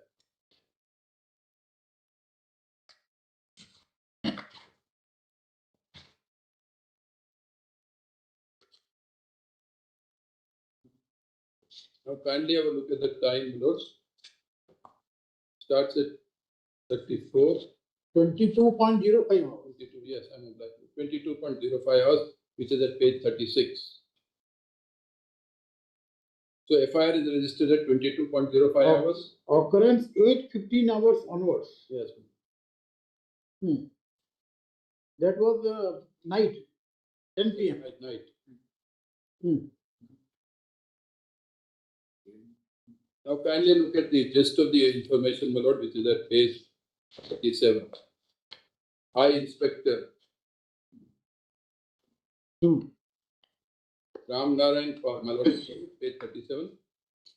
High Inspector Ram Narayan Pal, in charge, EC Police Station, would like to inform you that today, 8/1/26 at around 8:05, source information was received that some persons have entered the office of so-and-so, 11 Godrej of so-and-so. As soon on receipt of I, along with available force of left the police station about 8:10 to verify the same. Matter was diarized by the electronic complex DS so-and-so. On reaching the above mentioned place at about 8:15, I found the personnel with long arms in camouflage dress without nameplates were standing at the entrance of the office at 11 o'clock. When I tried to enter to verify the information, then they restrained me and my officers by force.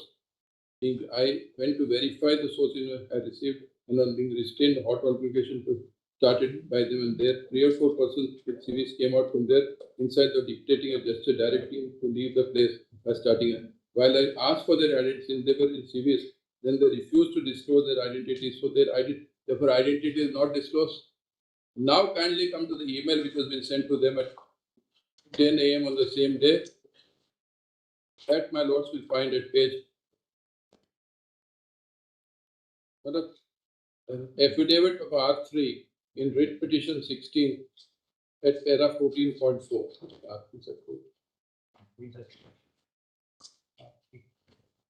10 o'clock in the morning, they received a mail, they looked at the mail. How can he make such an FIR?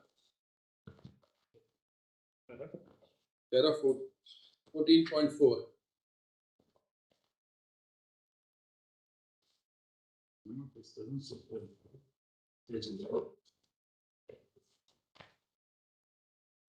A counter affidavit on behalf of respondent number 3 at page 8, para 14.4. It is only after inspector in charge visited times and an email was belatedly sent by one Nishant Kumar, Assistant Director to Commissioner, to informing the search operation is conducted within the Commissioner jurisdiction. The email has been seen. So he was seen at 10 a.m. They had seen it at 10 a.m. and yet they had the audacity to file an FIR at after 12 hours. And the inspector in charge is the complainant himself. How come this was? It was seen at 10 a.m. and How yet could it register in the night at 10 in o'clock? the night saying that some officers came in civil and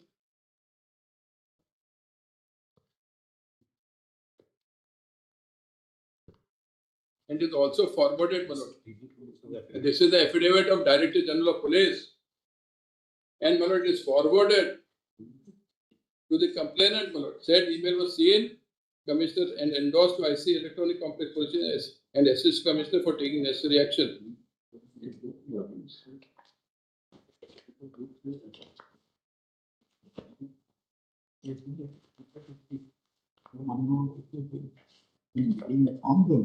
They were ex-face bogus complaint, on the face on their admissions, their affidavits. This is one of the this is one of the reasons why they should not be allowed to investigate these offences. Also, this is one of the reasons. This is one of the reasons why I will not get justice in my FIR, because the FIR is required to be registered not by the local police.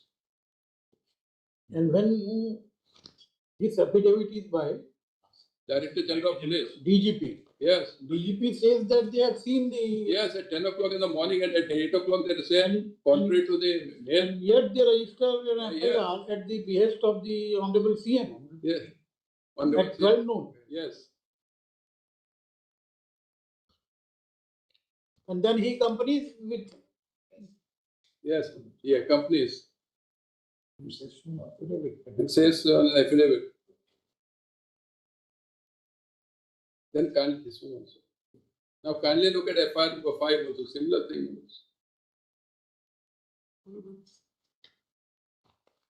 What is the resident? What time is the FIR registered? I want to say so many things, but everything is reported. I am refraining myself. Now kindly look at FIR number 5 also. There is FIR number 5 in the compliance. 12:45 hours. 12:45 hours, but email was received at 10 o'clock.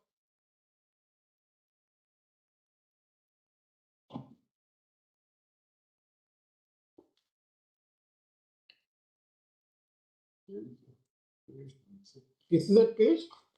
It's in my compilation, but probably page 23. 29. Page 23 and 24. In this very affidavit, page 23, FIR 5 of 26. 29 and 30. 29 to 33. 29. Same affidavit. Same affidavit, affidavit of R3. Yes. Now look at the gist, again claiming to be.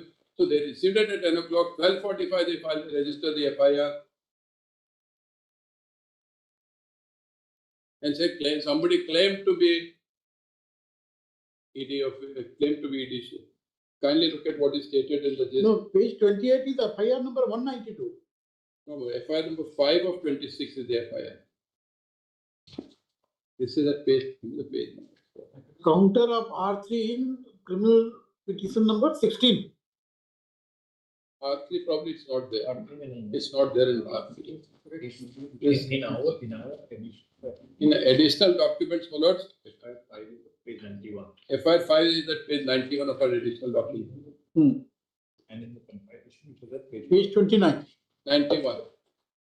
In his counter, it was at page 23. That is the whole difficulty. My lord, it's at page 23 of the counter which my lords are referring. Yes. 23. In the counter, page 23, but in the compilation of FIR, Page 91. page 29. Page 29. 29. FIR 5 of 20. The fact of the matter, it is 12:45. By 10 o'clock, they had seen the mail. And how could there be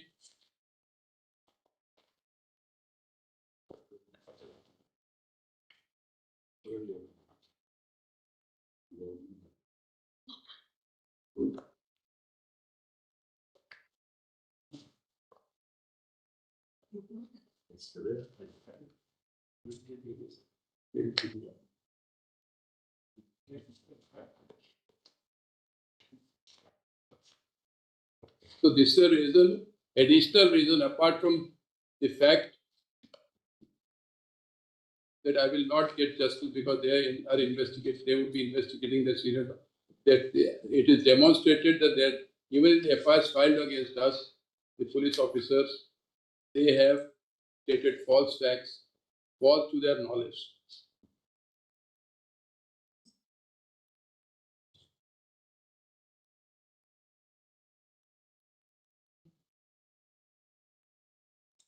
What do you see?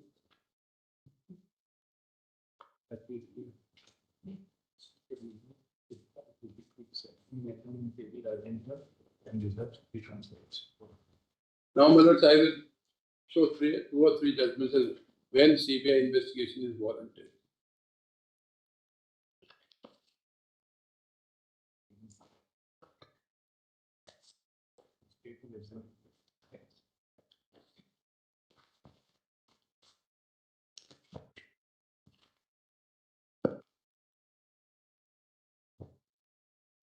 The landmark case is State of West Bengal versus Committee for Protection of Democratic Rights, 2010 3 SCC 571.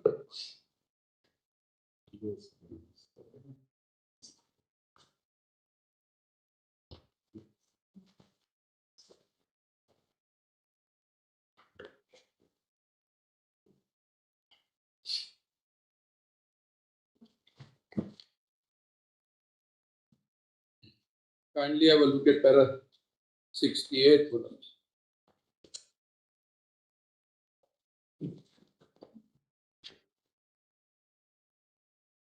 The issue was a federal issue, my lord, whether a court can direct investigation. Para 68 and 70 are what I'm referring to of this time.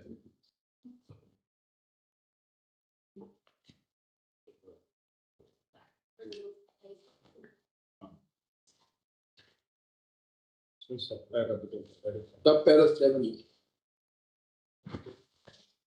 The relevant would be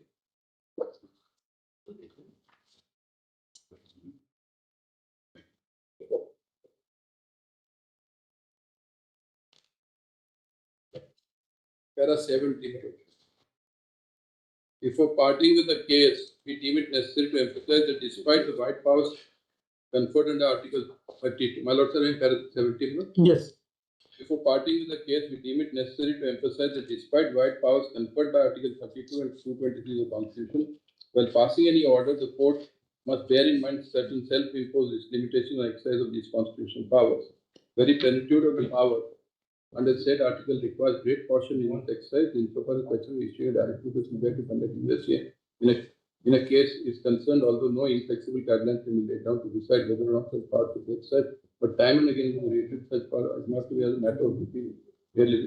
Extra must exercise specific acceptance. This is an acceptance situation where it becomes necessary to provide credibility and instill confidence in the investigation, or where the incident may have national and international ramifications, or where such an order may be necessary for doing complete justice and enforcing fundamental rights. Otherwise, CBI will be flooded with large number of cases, limited resource. Then my lords may have kindly have a look, my lord. Kindly come to my lord K.V. Rajendran's case, which is directly on the issue, my lords.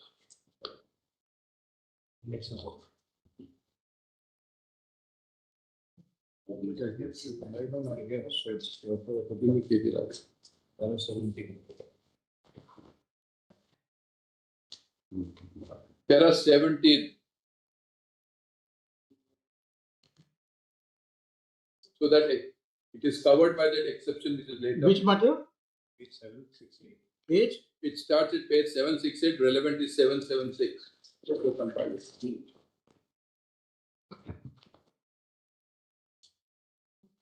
In view of the above, it's at the bottom of the page 7. 1 minute, 1 minute. I just need it and K.V. Rajendra. Yes. In view of the above, the law can be summarized to the effect. My lord, you got it? Yes. Yes. My lord, this is Anjaria's article. Yes. In view of the above, the law can be summarized to the effect that the court could exercise its constitutional powers for transferring an investigation from state investigating agencies to either any other independent investigating agency like CBI, only in rare and exceptional cases, such as where high officials of the state authorities are involved. And the accusation itself is against top officials of the investigating agency. My lord, there can't be any top officials, there'll be CM and the Home Minister, thereby allowing them to influence the investigation. And further, that is so necessary to do justice and to instill confidence in the investigation, or where the investigation is primarily found to be tainted and biased. I've demonstrated tainted and biased because of the discrepancies in the timings, and despite knowing they were not only tainted, top functionaries are involved. There was fit case for giving the investigation to CBI.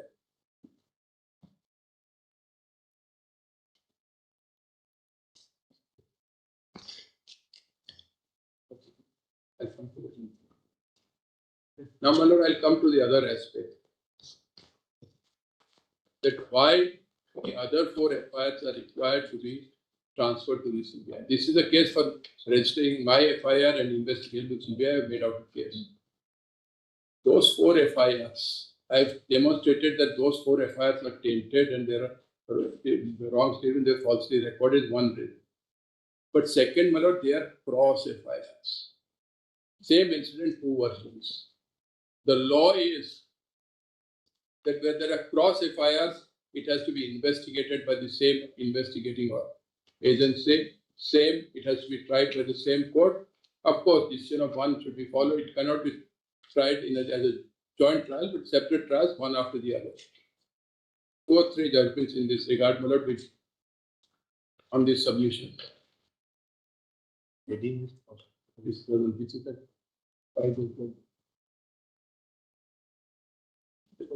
Karnataka.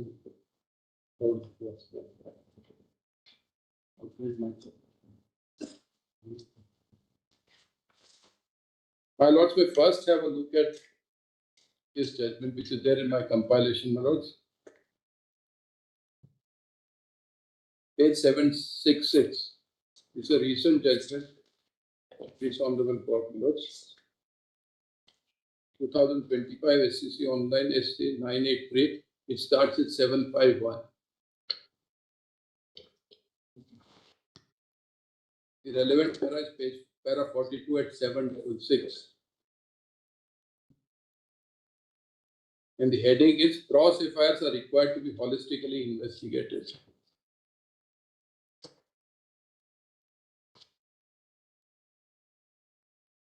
Read it very well. What is that? This 2025 SCC Online. Page 75. SCC Online 983.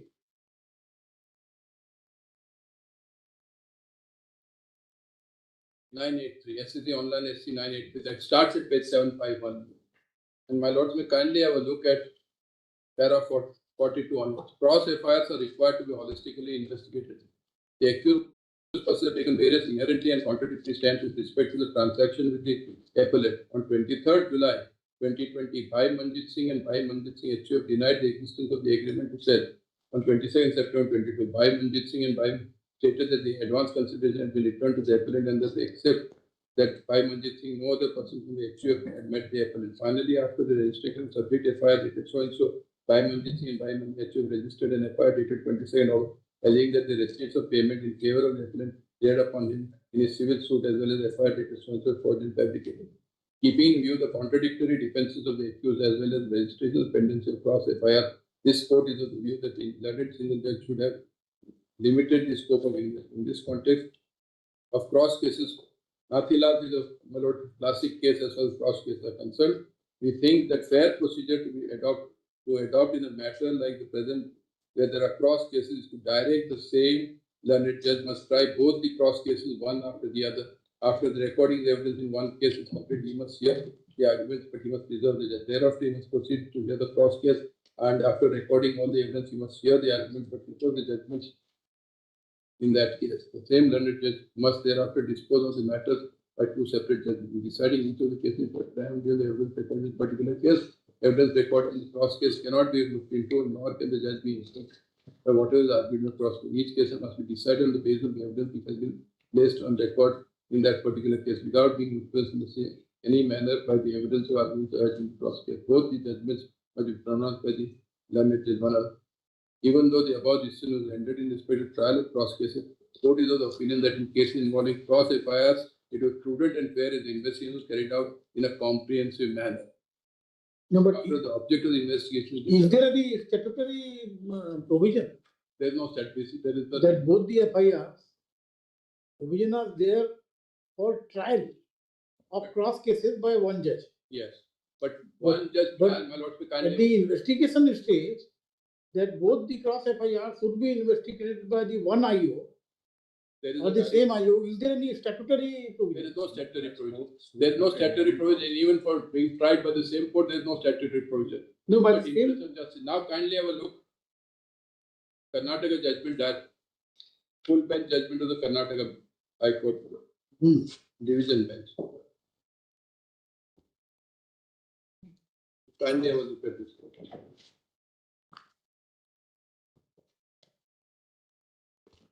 But same court, unless it can go to the same court if the investigation report is filed in the same court. If it is filed in two different courts, therefore it envisages that the investigation must be conducted by same investigating officer or the same investigator. No, what in this case, this Punit case, para 45. Yes, Madam. Page 767 of your compilation. Yes, Madam.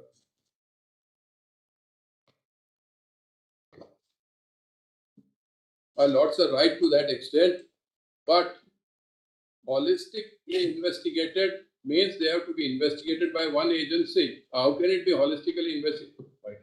By different investigating agencies giving different findings on the same point.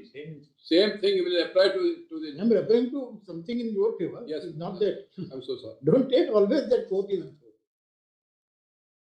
45 it says that even if there is no provision, impliedly, even though the above decision was rendered in the respect of trial of cross cases, this court is of the opinion that in cases involving cross FIR, it would be prudent and fair if the investigation was carried out in a comprehensive manner.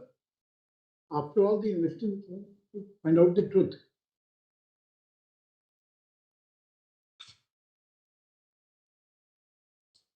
Yes. Now, the Karnataka High Court Free Judges bench, it is headed by Justice Santana Gowder as his lordship then was. Kindly have a look at para 17.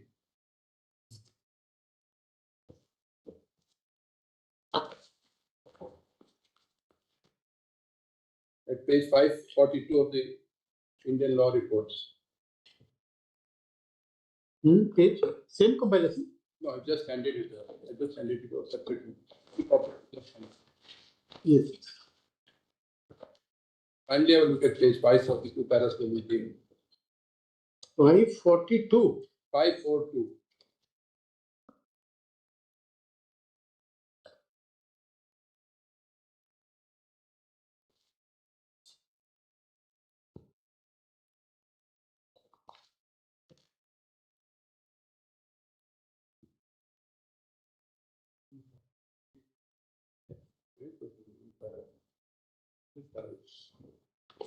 Yes. Para 16. Para 16. I'm sorry. To sum up the procedure, my lord, so go to para 16. Yes, that is at 541. 541. Yes. To sum up the procedure to be adopted in case and counter case is that investigation should be conducted by the same investigating officer and the prosecution should be conducted by two different public prosecutors. The trial should be conducted by the same court. After recording the evidence and hearing the argument, the judgment should be reserved in one case and thereafter. So this follows Nathilal. But as far as investigation is concerned, it has to be conducted by the same investigating officer. The principle seems to be that if there are two different investigating officers, they may come to two different conclusions, which would unnecessarily complicate the issue. Therefore, one investigating officer, two different prosecutors, same judge, trial one after the other. That's the principle, that's the law. Therefore, if that law is to be applied, then if this case... It is like claim and counterclaim. Claim and counterclaim in civil law. Right. Therefore, if my case warrants a CBI investigation, the others must follow suit. Therefore, and if yours is dismissed, then everything's good. Even then, the others warrant. The others will warrant, then mine will follow. It will be the reverse case. Supposing, my lord, my case, my lords may not consider at this stage, but if my lord considers the 4 FIRs and feels because of manipulation is required to be investigated by CBI, then mine will follow suit because of cross cases. So it will be a reverse case. Because you have not prayed for passing of the FIR against you. We did not have a copy. We sought for transfer. We sought for a transfer because we didn't have a copy. We didn't know what it was. It was only after we filed the petition that we got the copies. So this is as far as... Now kindly have a look, my lord, as far as violation of the petitioner's fundamental rights are concerned. But there are 3 types of rights. But there is no prayer that transfer the FIR against you to the CBI. There is. Let us see.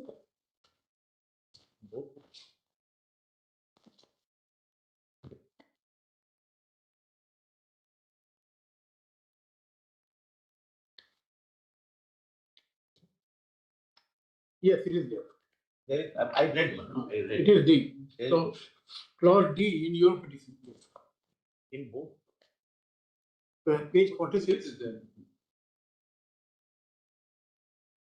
There are 2 types of cases, essentially. Though there are 3 types of cases, but there are 2 types of cases as far as violation of rights are concerned. I am not using the word violation of fundamental rights. I am deliberately using the term violation of rights. Because whether a corporation has a right or not is debatable. My learned friend has addressed my lords on that now. But there can be a case where there is violation of a right of a corporation or an entity. And there is no violation of an individual, whether he is a shareholder or a director, there is no violation of a right of individual. That is case number 1, scenario number 1. Scenario number 2 is there is violation of a right of an individual, no violation of a right of a corporation, yet a petition is filed in the name of a corporation and individual. That is the scenario number 2. Scenario number 3 is an overlap, which is essentially a part of scenario number 2 because there is some right of the individual. Now, all those cases which have been cited, that they were cases were essentially under 19. 19 doesn't apply to non-citizens. Admittedly, corporations are not citizens, therefore, right under 19 is not available to them. But what was infringed or what was violated was right of the corporation, not of individuals. Therefore, in that context, the judgments have laid down that individuals, even if they are director or they are shareholders, they can't approach because their rights were not infringed. It was the right of the corporation that was infringed. That was kept open. Kindly have a look at para 46, page 49, lords, of my lord's compilation. That question has been left open.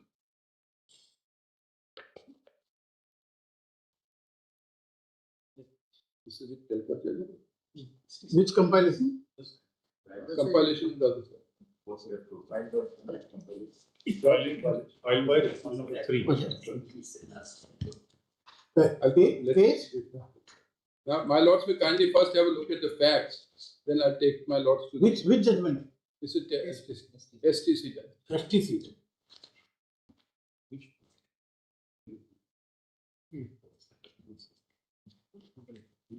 This is not what first item. First item on the facts. Yes. So kindly have a look, hello. Page 49. After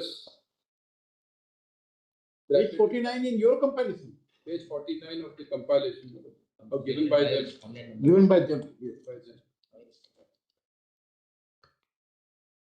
And the judgment starts, my lord, at page 1. Yes. I'll take my lord first to 49 and go back to page 1. 49, yes. And after the quoted portion, whether the state corporation is not specified, then we are not at this stage. My lord, if the sentence starts that we are not at this stage concerned to deal with any right with the second petitioner KB Lalli may have to maintain the petition. For the question deal only with the right of the company to set up protection under 19(1)(f) and G. So what your lordships are considering is the right of the company, violation of 19(1)(f) and G of the company, not of the individual. That, my lords, will now have a look at pages 1 and 2. This position declared by the two petitions, my lord. The three petitions which are there. Page 1, my lord, where the judgment starts. So this honorable court is not considering the rights of individuals, persons. But in my case, the petition, we are saying individual rights are affected. Therefore, these judgments will have no application. Apart from that, 19 is not claimed. In my petition, there is no corporation, there is no ED.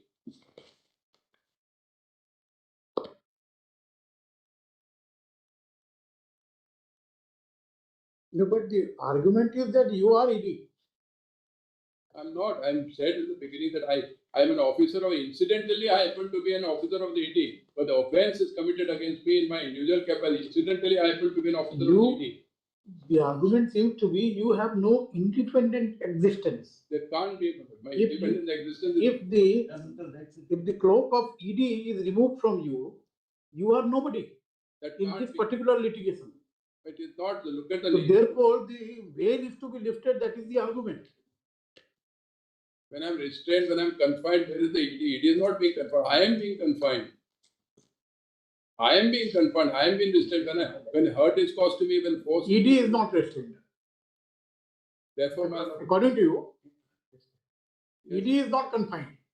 It is not. You are confined. I am confined. Therefore, I have come here. That is your subject. Yes.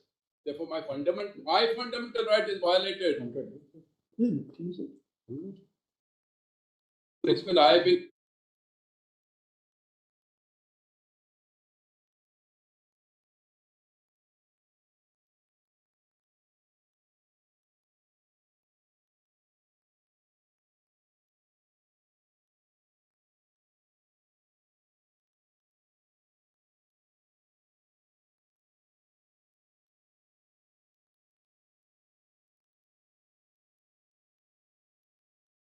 In the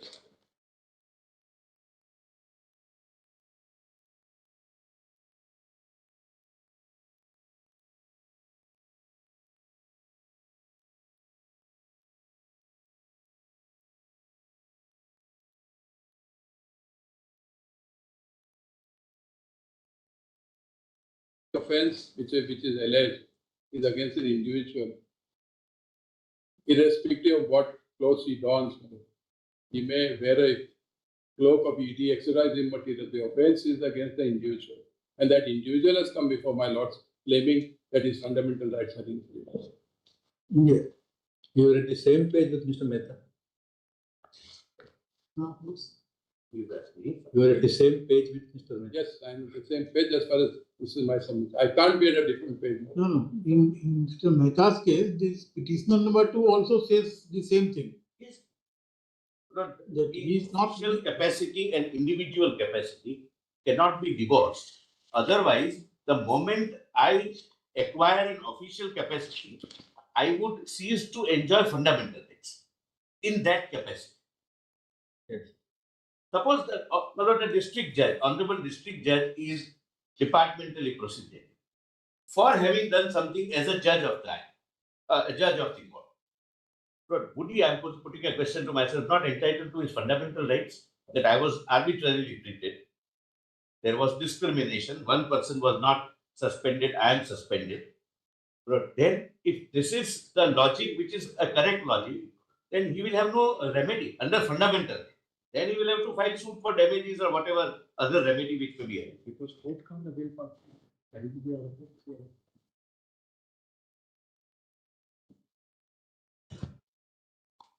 And when not in a case like this, as my learned senior colleague said, there is no 19 involved. So the issue of being a citizen, not citizen is irrelevant as far as the facts in this case.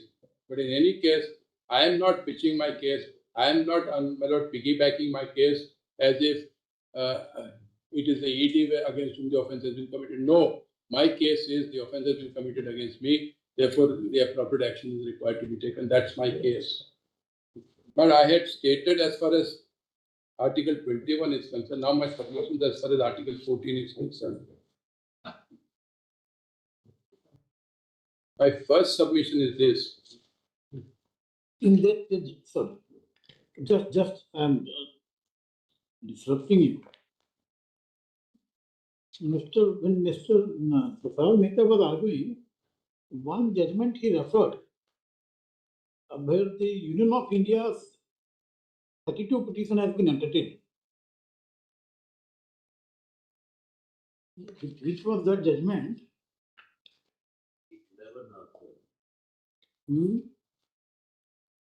Some judgment you referred, Mr. Mehta, you have referred some judgment. Page 11 or 12 of my written submission, I just refer.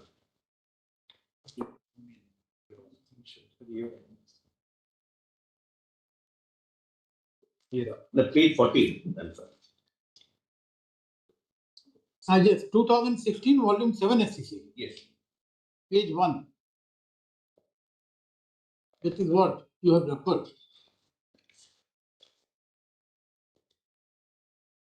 In your written submission, you have referred. Yes.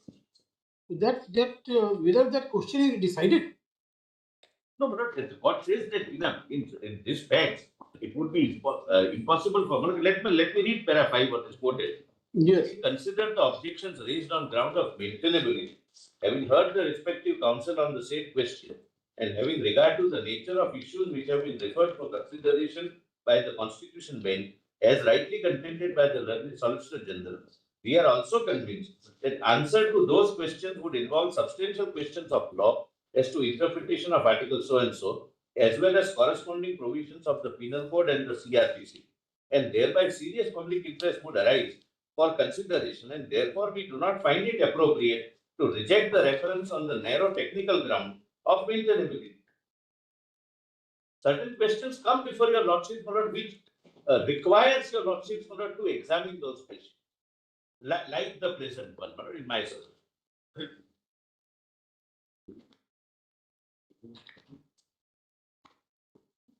If apart from my right to move, that my learned contention is that he has an independent right, divorce my right, and one of the petitions. But it is that V. Sriharan case, that jail inmates case, that question about sentence. Yes. Meaning of life imprisonment. Yeah.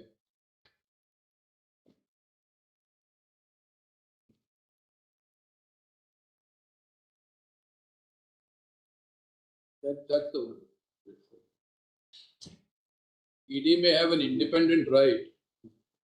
Lord, I must, Lord, I'm sorry, with permission of my learned friend and my Lord's permission.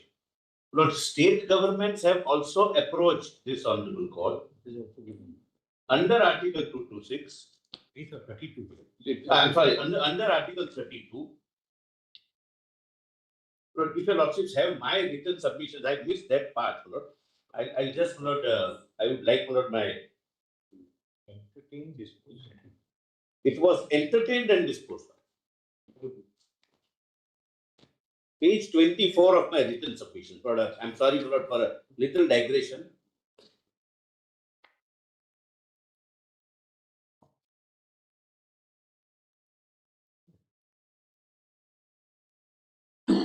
State governments, including the state of West Bengal, have approached this honorable court. Please have it. By way of writ under Article 32 of the Constitution, and this honorable court has been pleased to entertain such writs. Then kindly see, it is submitted that in the then para 47, reliance is placed on the judgment of this honorable court in state of Tamil Nadu versus government of Tamil Nadu. Well, that is the governor's power. The state was in a petition. One of the questions raised was whether 32 lies at the behest of the state government.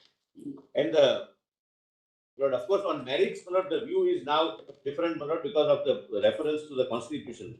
My lord, next page 25, State of Orissa versus Government of Orissa.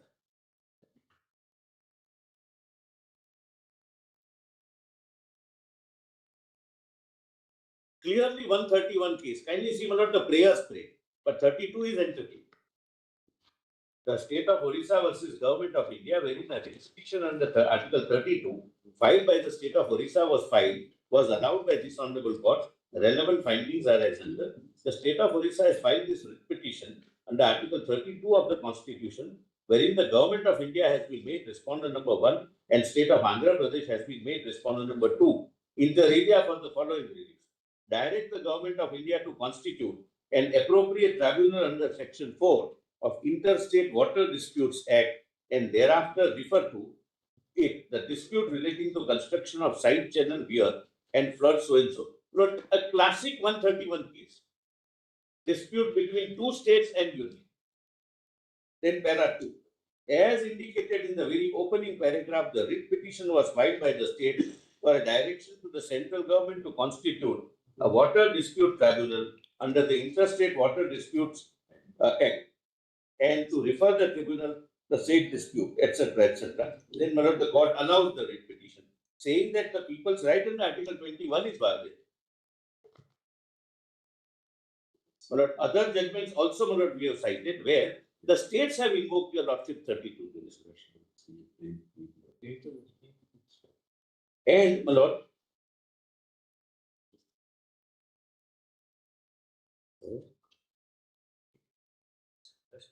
para 49. It is submitted that even the state of West Bengal has approached this honorable court in past by way of a writ petition under Article 32. The reference in this regard is made to the case of state of West Bengal versus Secretary to the Governor of West Bengal in writ petition number so and so, which is a petition under Article 32 of the state of West Bengal, which the honorable court was pleased to entertain and issue notice. My lord, we have placed that on record at page 600. Page 600, my lord. 600 of compilation. Our compilation.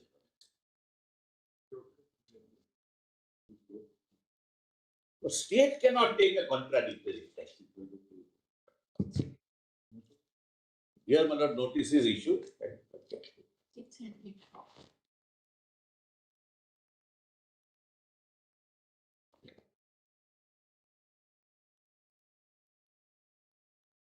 No, 600 is copy of the petition, not the order. No, order is at 624 is the order, notice is issued.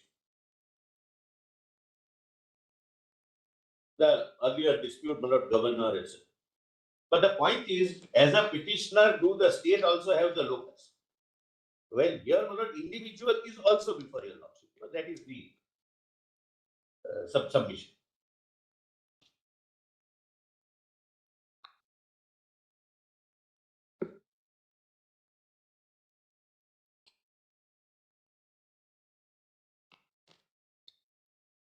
Dr. Singhi argued that case.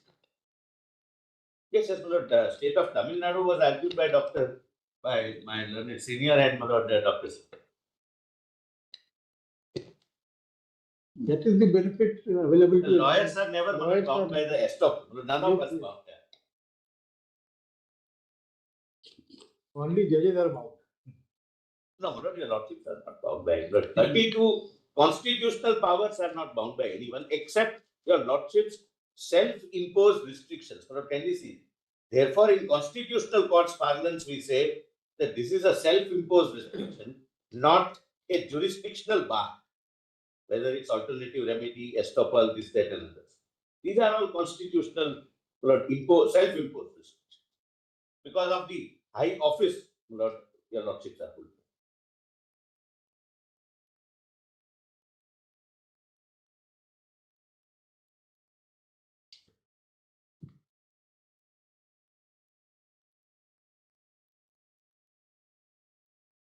No, but there is inherent danger also. If we keep on entertaining, then this court will be flooded with Article 32 petitions. It is being flooded, but restrict to individuals. That's flooded not by individuals, by different state governments. Lord, as a matter of fact, I must tell your lordships, Lord, very candidly, This was one of the questions referred by the Honorable President of India in that presidential letter. But the 5-judge bench said that we would not take it. As a court, shall we discourage or shall we encourage? It should be discouraged. Discouraged. Then we should dismiss this. Look, this is not a statement. I'm not on road.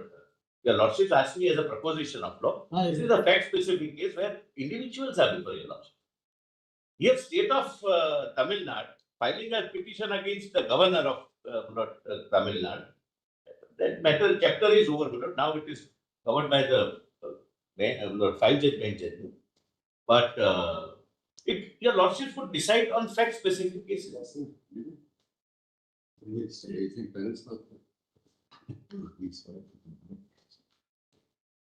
Yes. Yes, Mr. Raju. We disturb you. I will demonstrate how there is infraction of Article 14, violation of my right under Article 14. Yes, yes. Not any procedure that requires a person to have an offense against him registered and investigated by an investigating agency, which is apparently not going to be fair, impartial, and it is going to be biased, is arbitrary. And arbitrariness strikes at the root of Article 41. You see, like the petitioners, yes, coincidentally being ED officers, yes, if they have their individual right, yes, as a person, does the CM doesn't have her individual right as a person? She can come. I am not. She is not before my Lordship. No. Doing it. No, for lodging the FIR or all other things. She can. Nobody has prevented her from lodging an FIR. In fact, she has registered an FIR. Yes. But what I am saying is, I am not saying. I am saying that the right to lodge an FIR and right to investigation includes the right to lodge it at a place and to have it investigated by an agency which is fair and which does proper investigation and impartial and unbiased investigation. That is the right.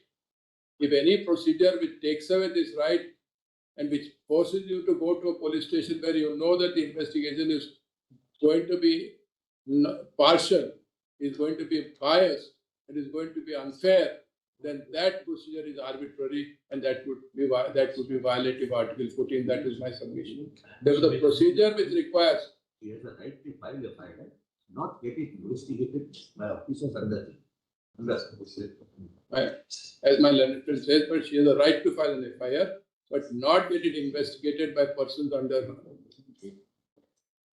That is a different thing. But as far as the procedure which requires me to file an FIR under 154, in the facts of the present case, go to the local police station, get it investigated by the local police, knowing fully well that the local police is subordinate, highly subordinate to the accused persons, with an unfair procedure, with an arbitrary procedure, it would violate Article 14. That is my submission as far as Article 14 is concerned. One of the submissions as far as Article 14 is concerned. Now, in this case, this connection, I'm relying on 2 or 3 judges. May I continue tomorrow? Yes. Tomorrow is tomorrow. Miscellaneous. Tuesday, mother. No, Tuesday, Wednesday, there is a fixed. Tuesday would be better. Tuesday, Wednesday, there is a fixed. Both of. Possibly. So then they agree. Both of you agree. We'll give a date. We'll give a date. No fifth time for the special. We'll agree by which. Can we discuss? We will not take the lordship. Yes, we'll give a date. We'll discuss. We'll discuss. Give a convenience. Arguments continuing. Post on करके छोड़ देना जैसे वो date बताएंगे दोनों agree के Okay, no problem. On top of I'll take care of. Interim order maker. Yes, interim thing is going to happen. Nothing. But once this is order, it has to be continued. Yes, that. Nobody can oppose it. There's no question. ये सब जोड़ से जाना ठीक है जो टिक किया ना मतलब ये is written document.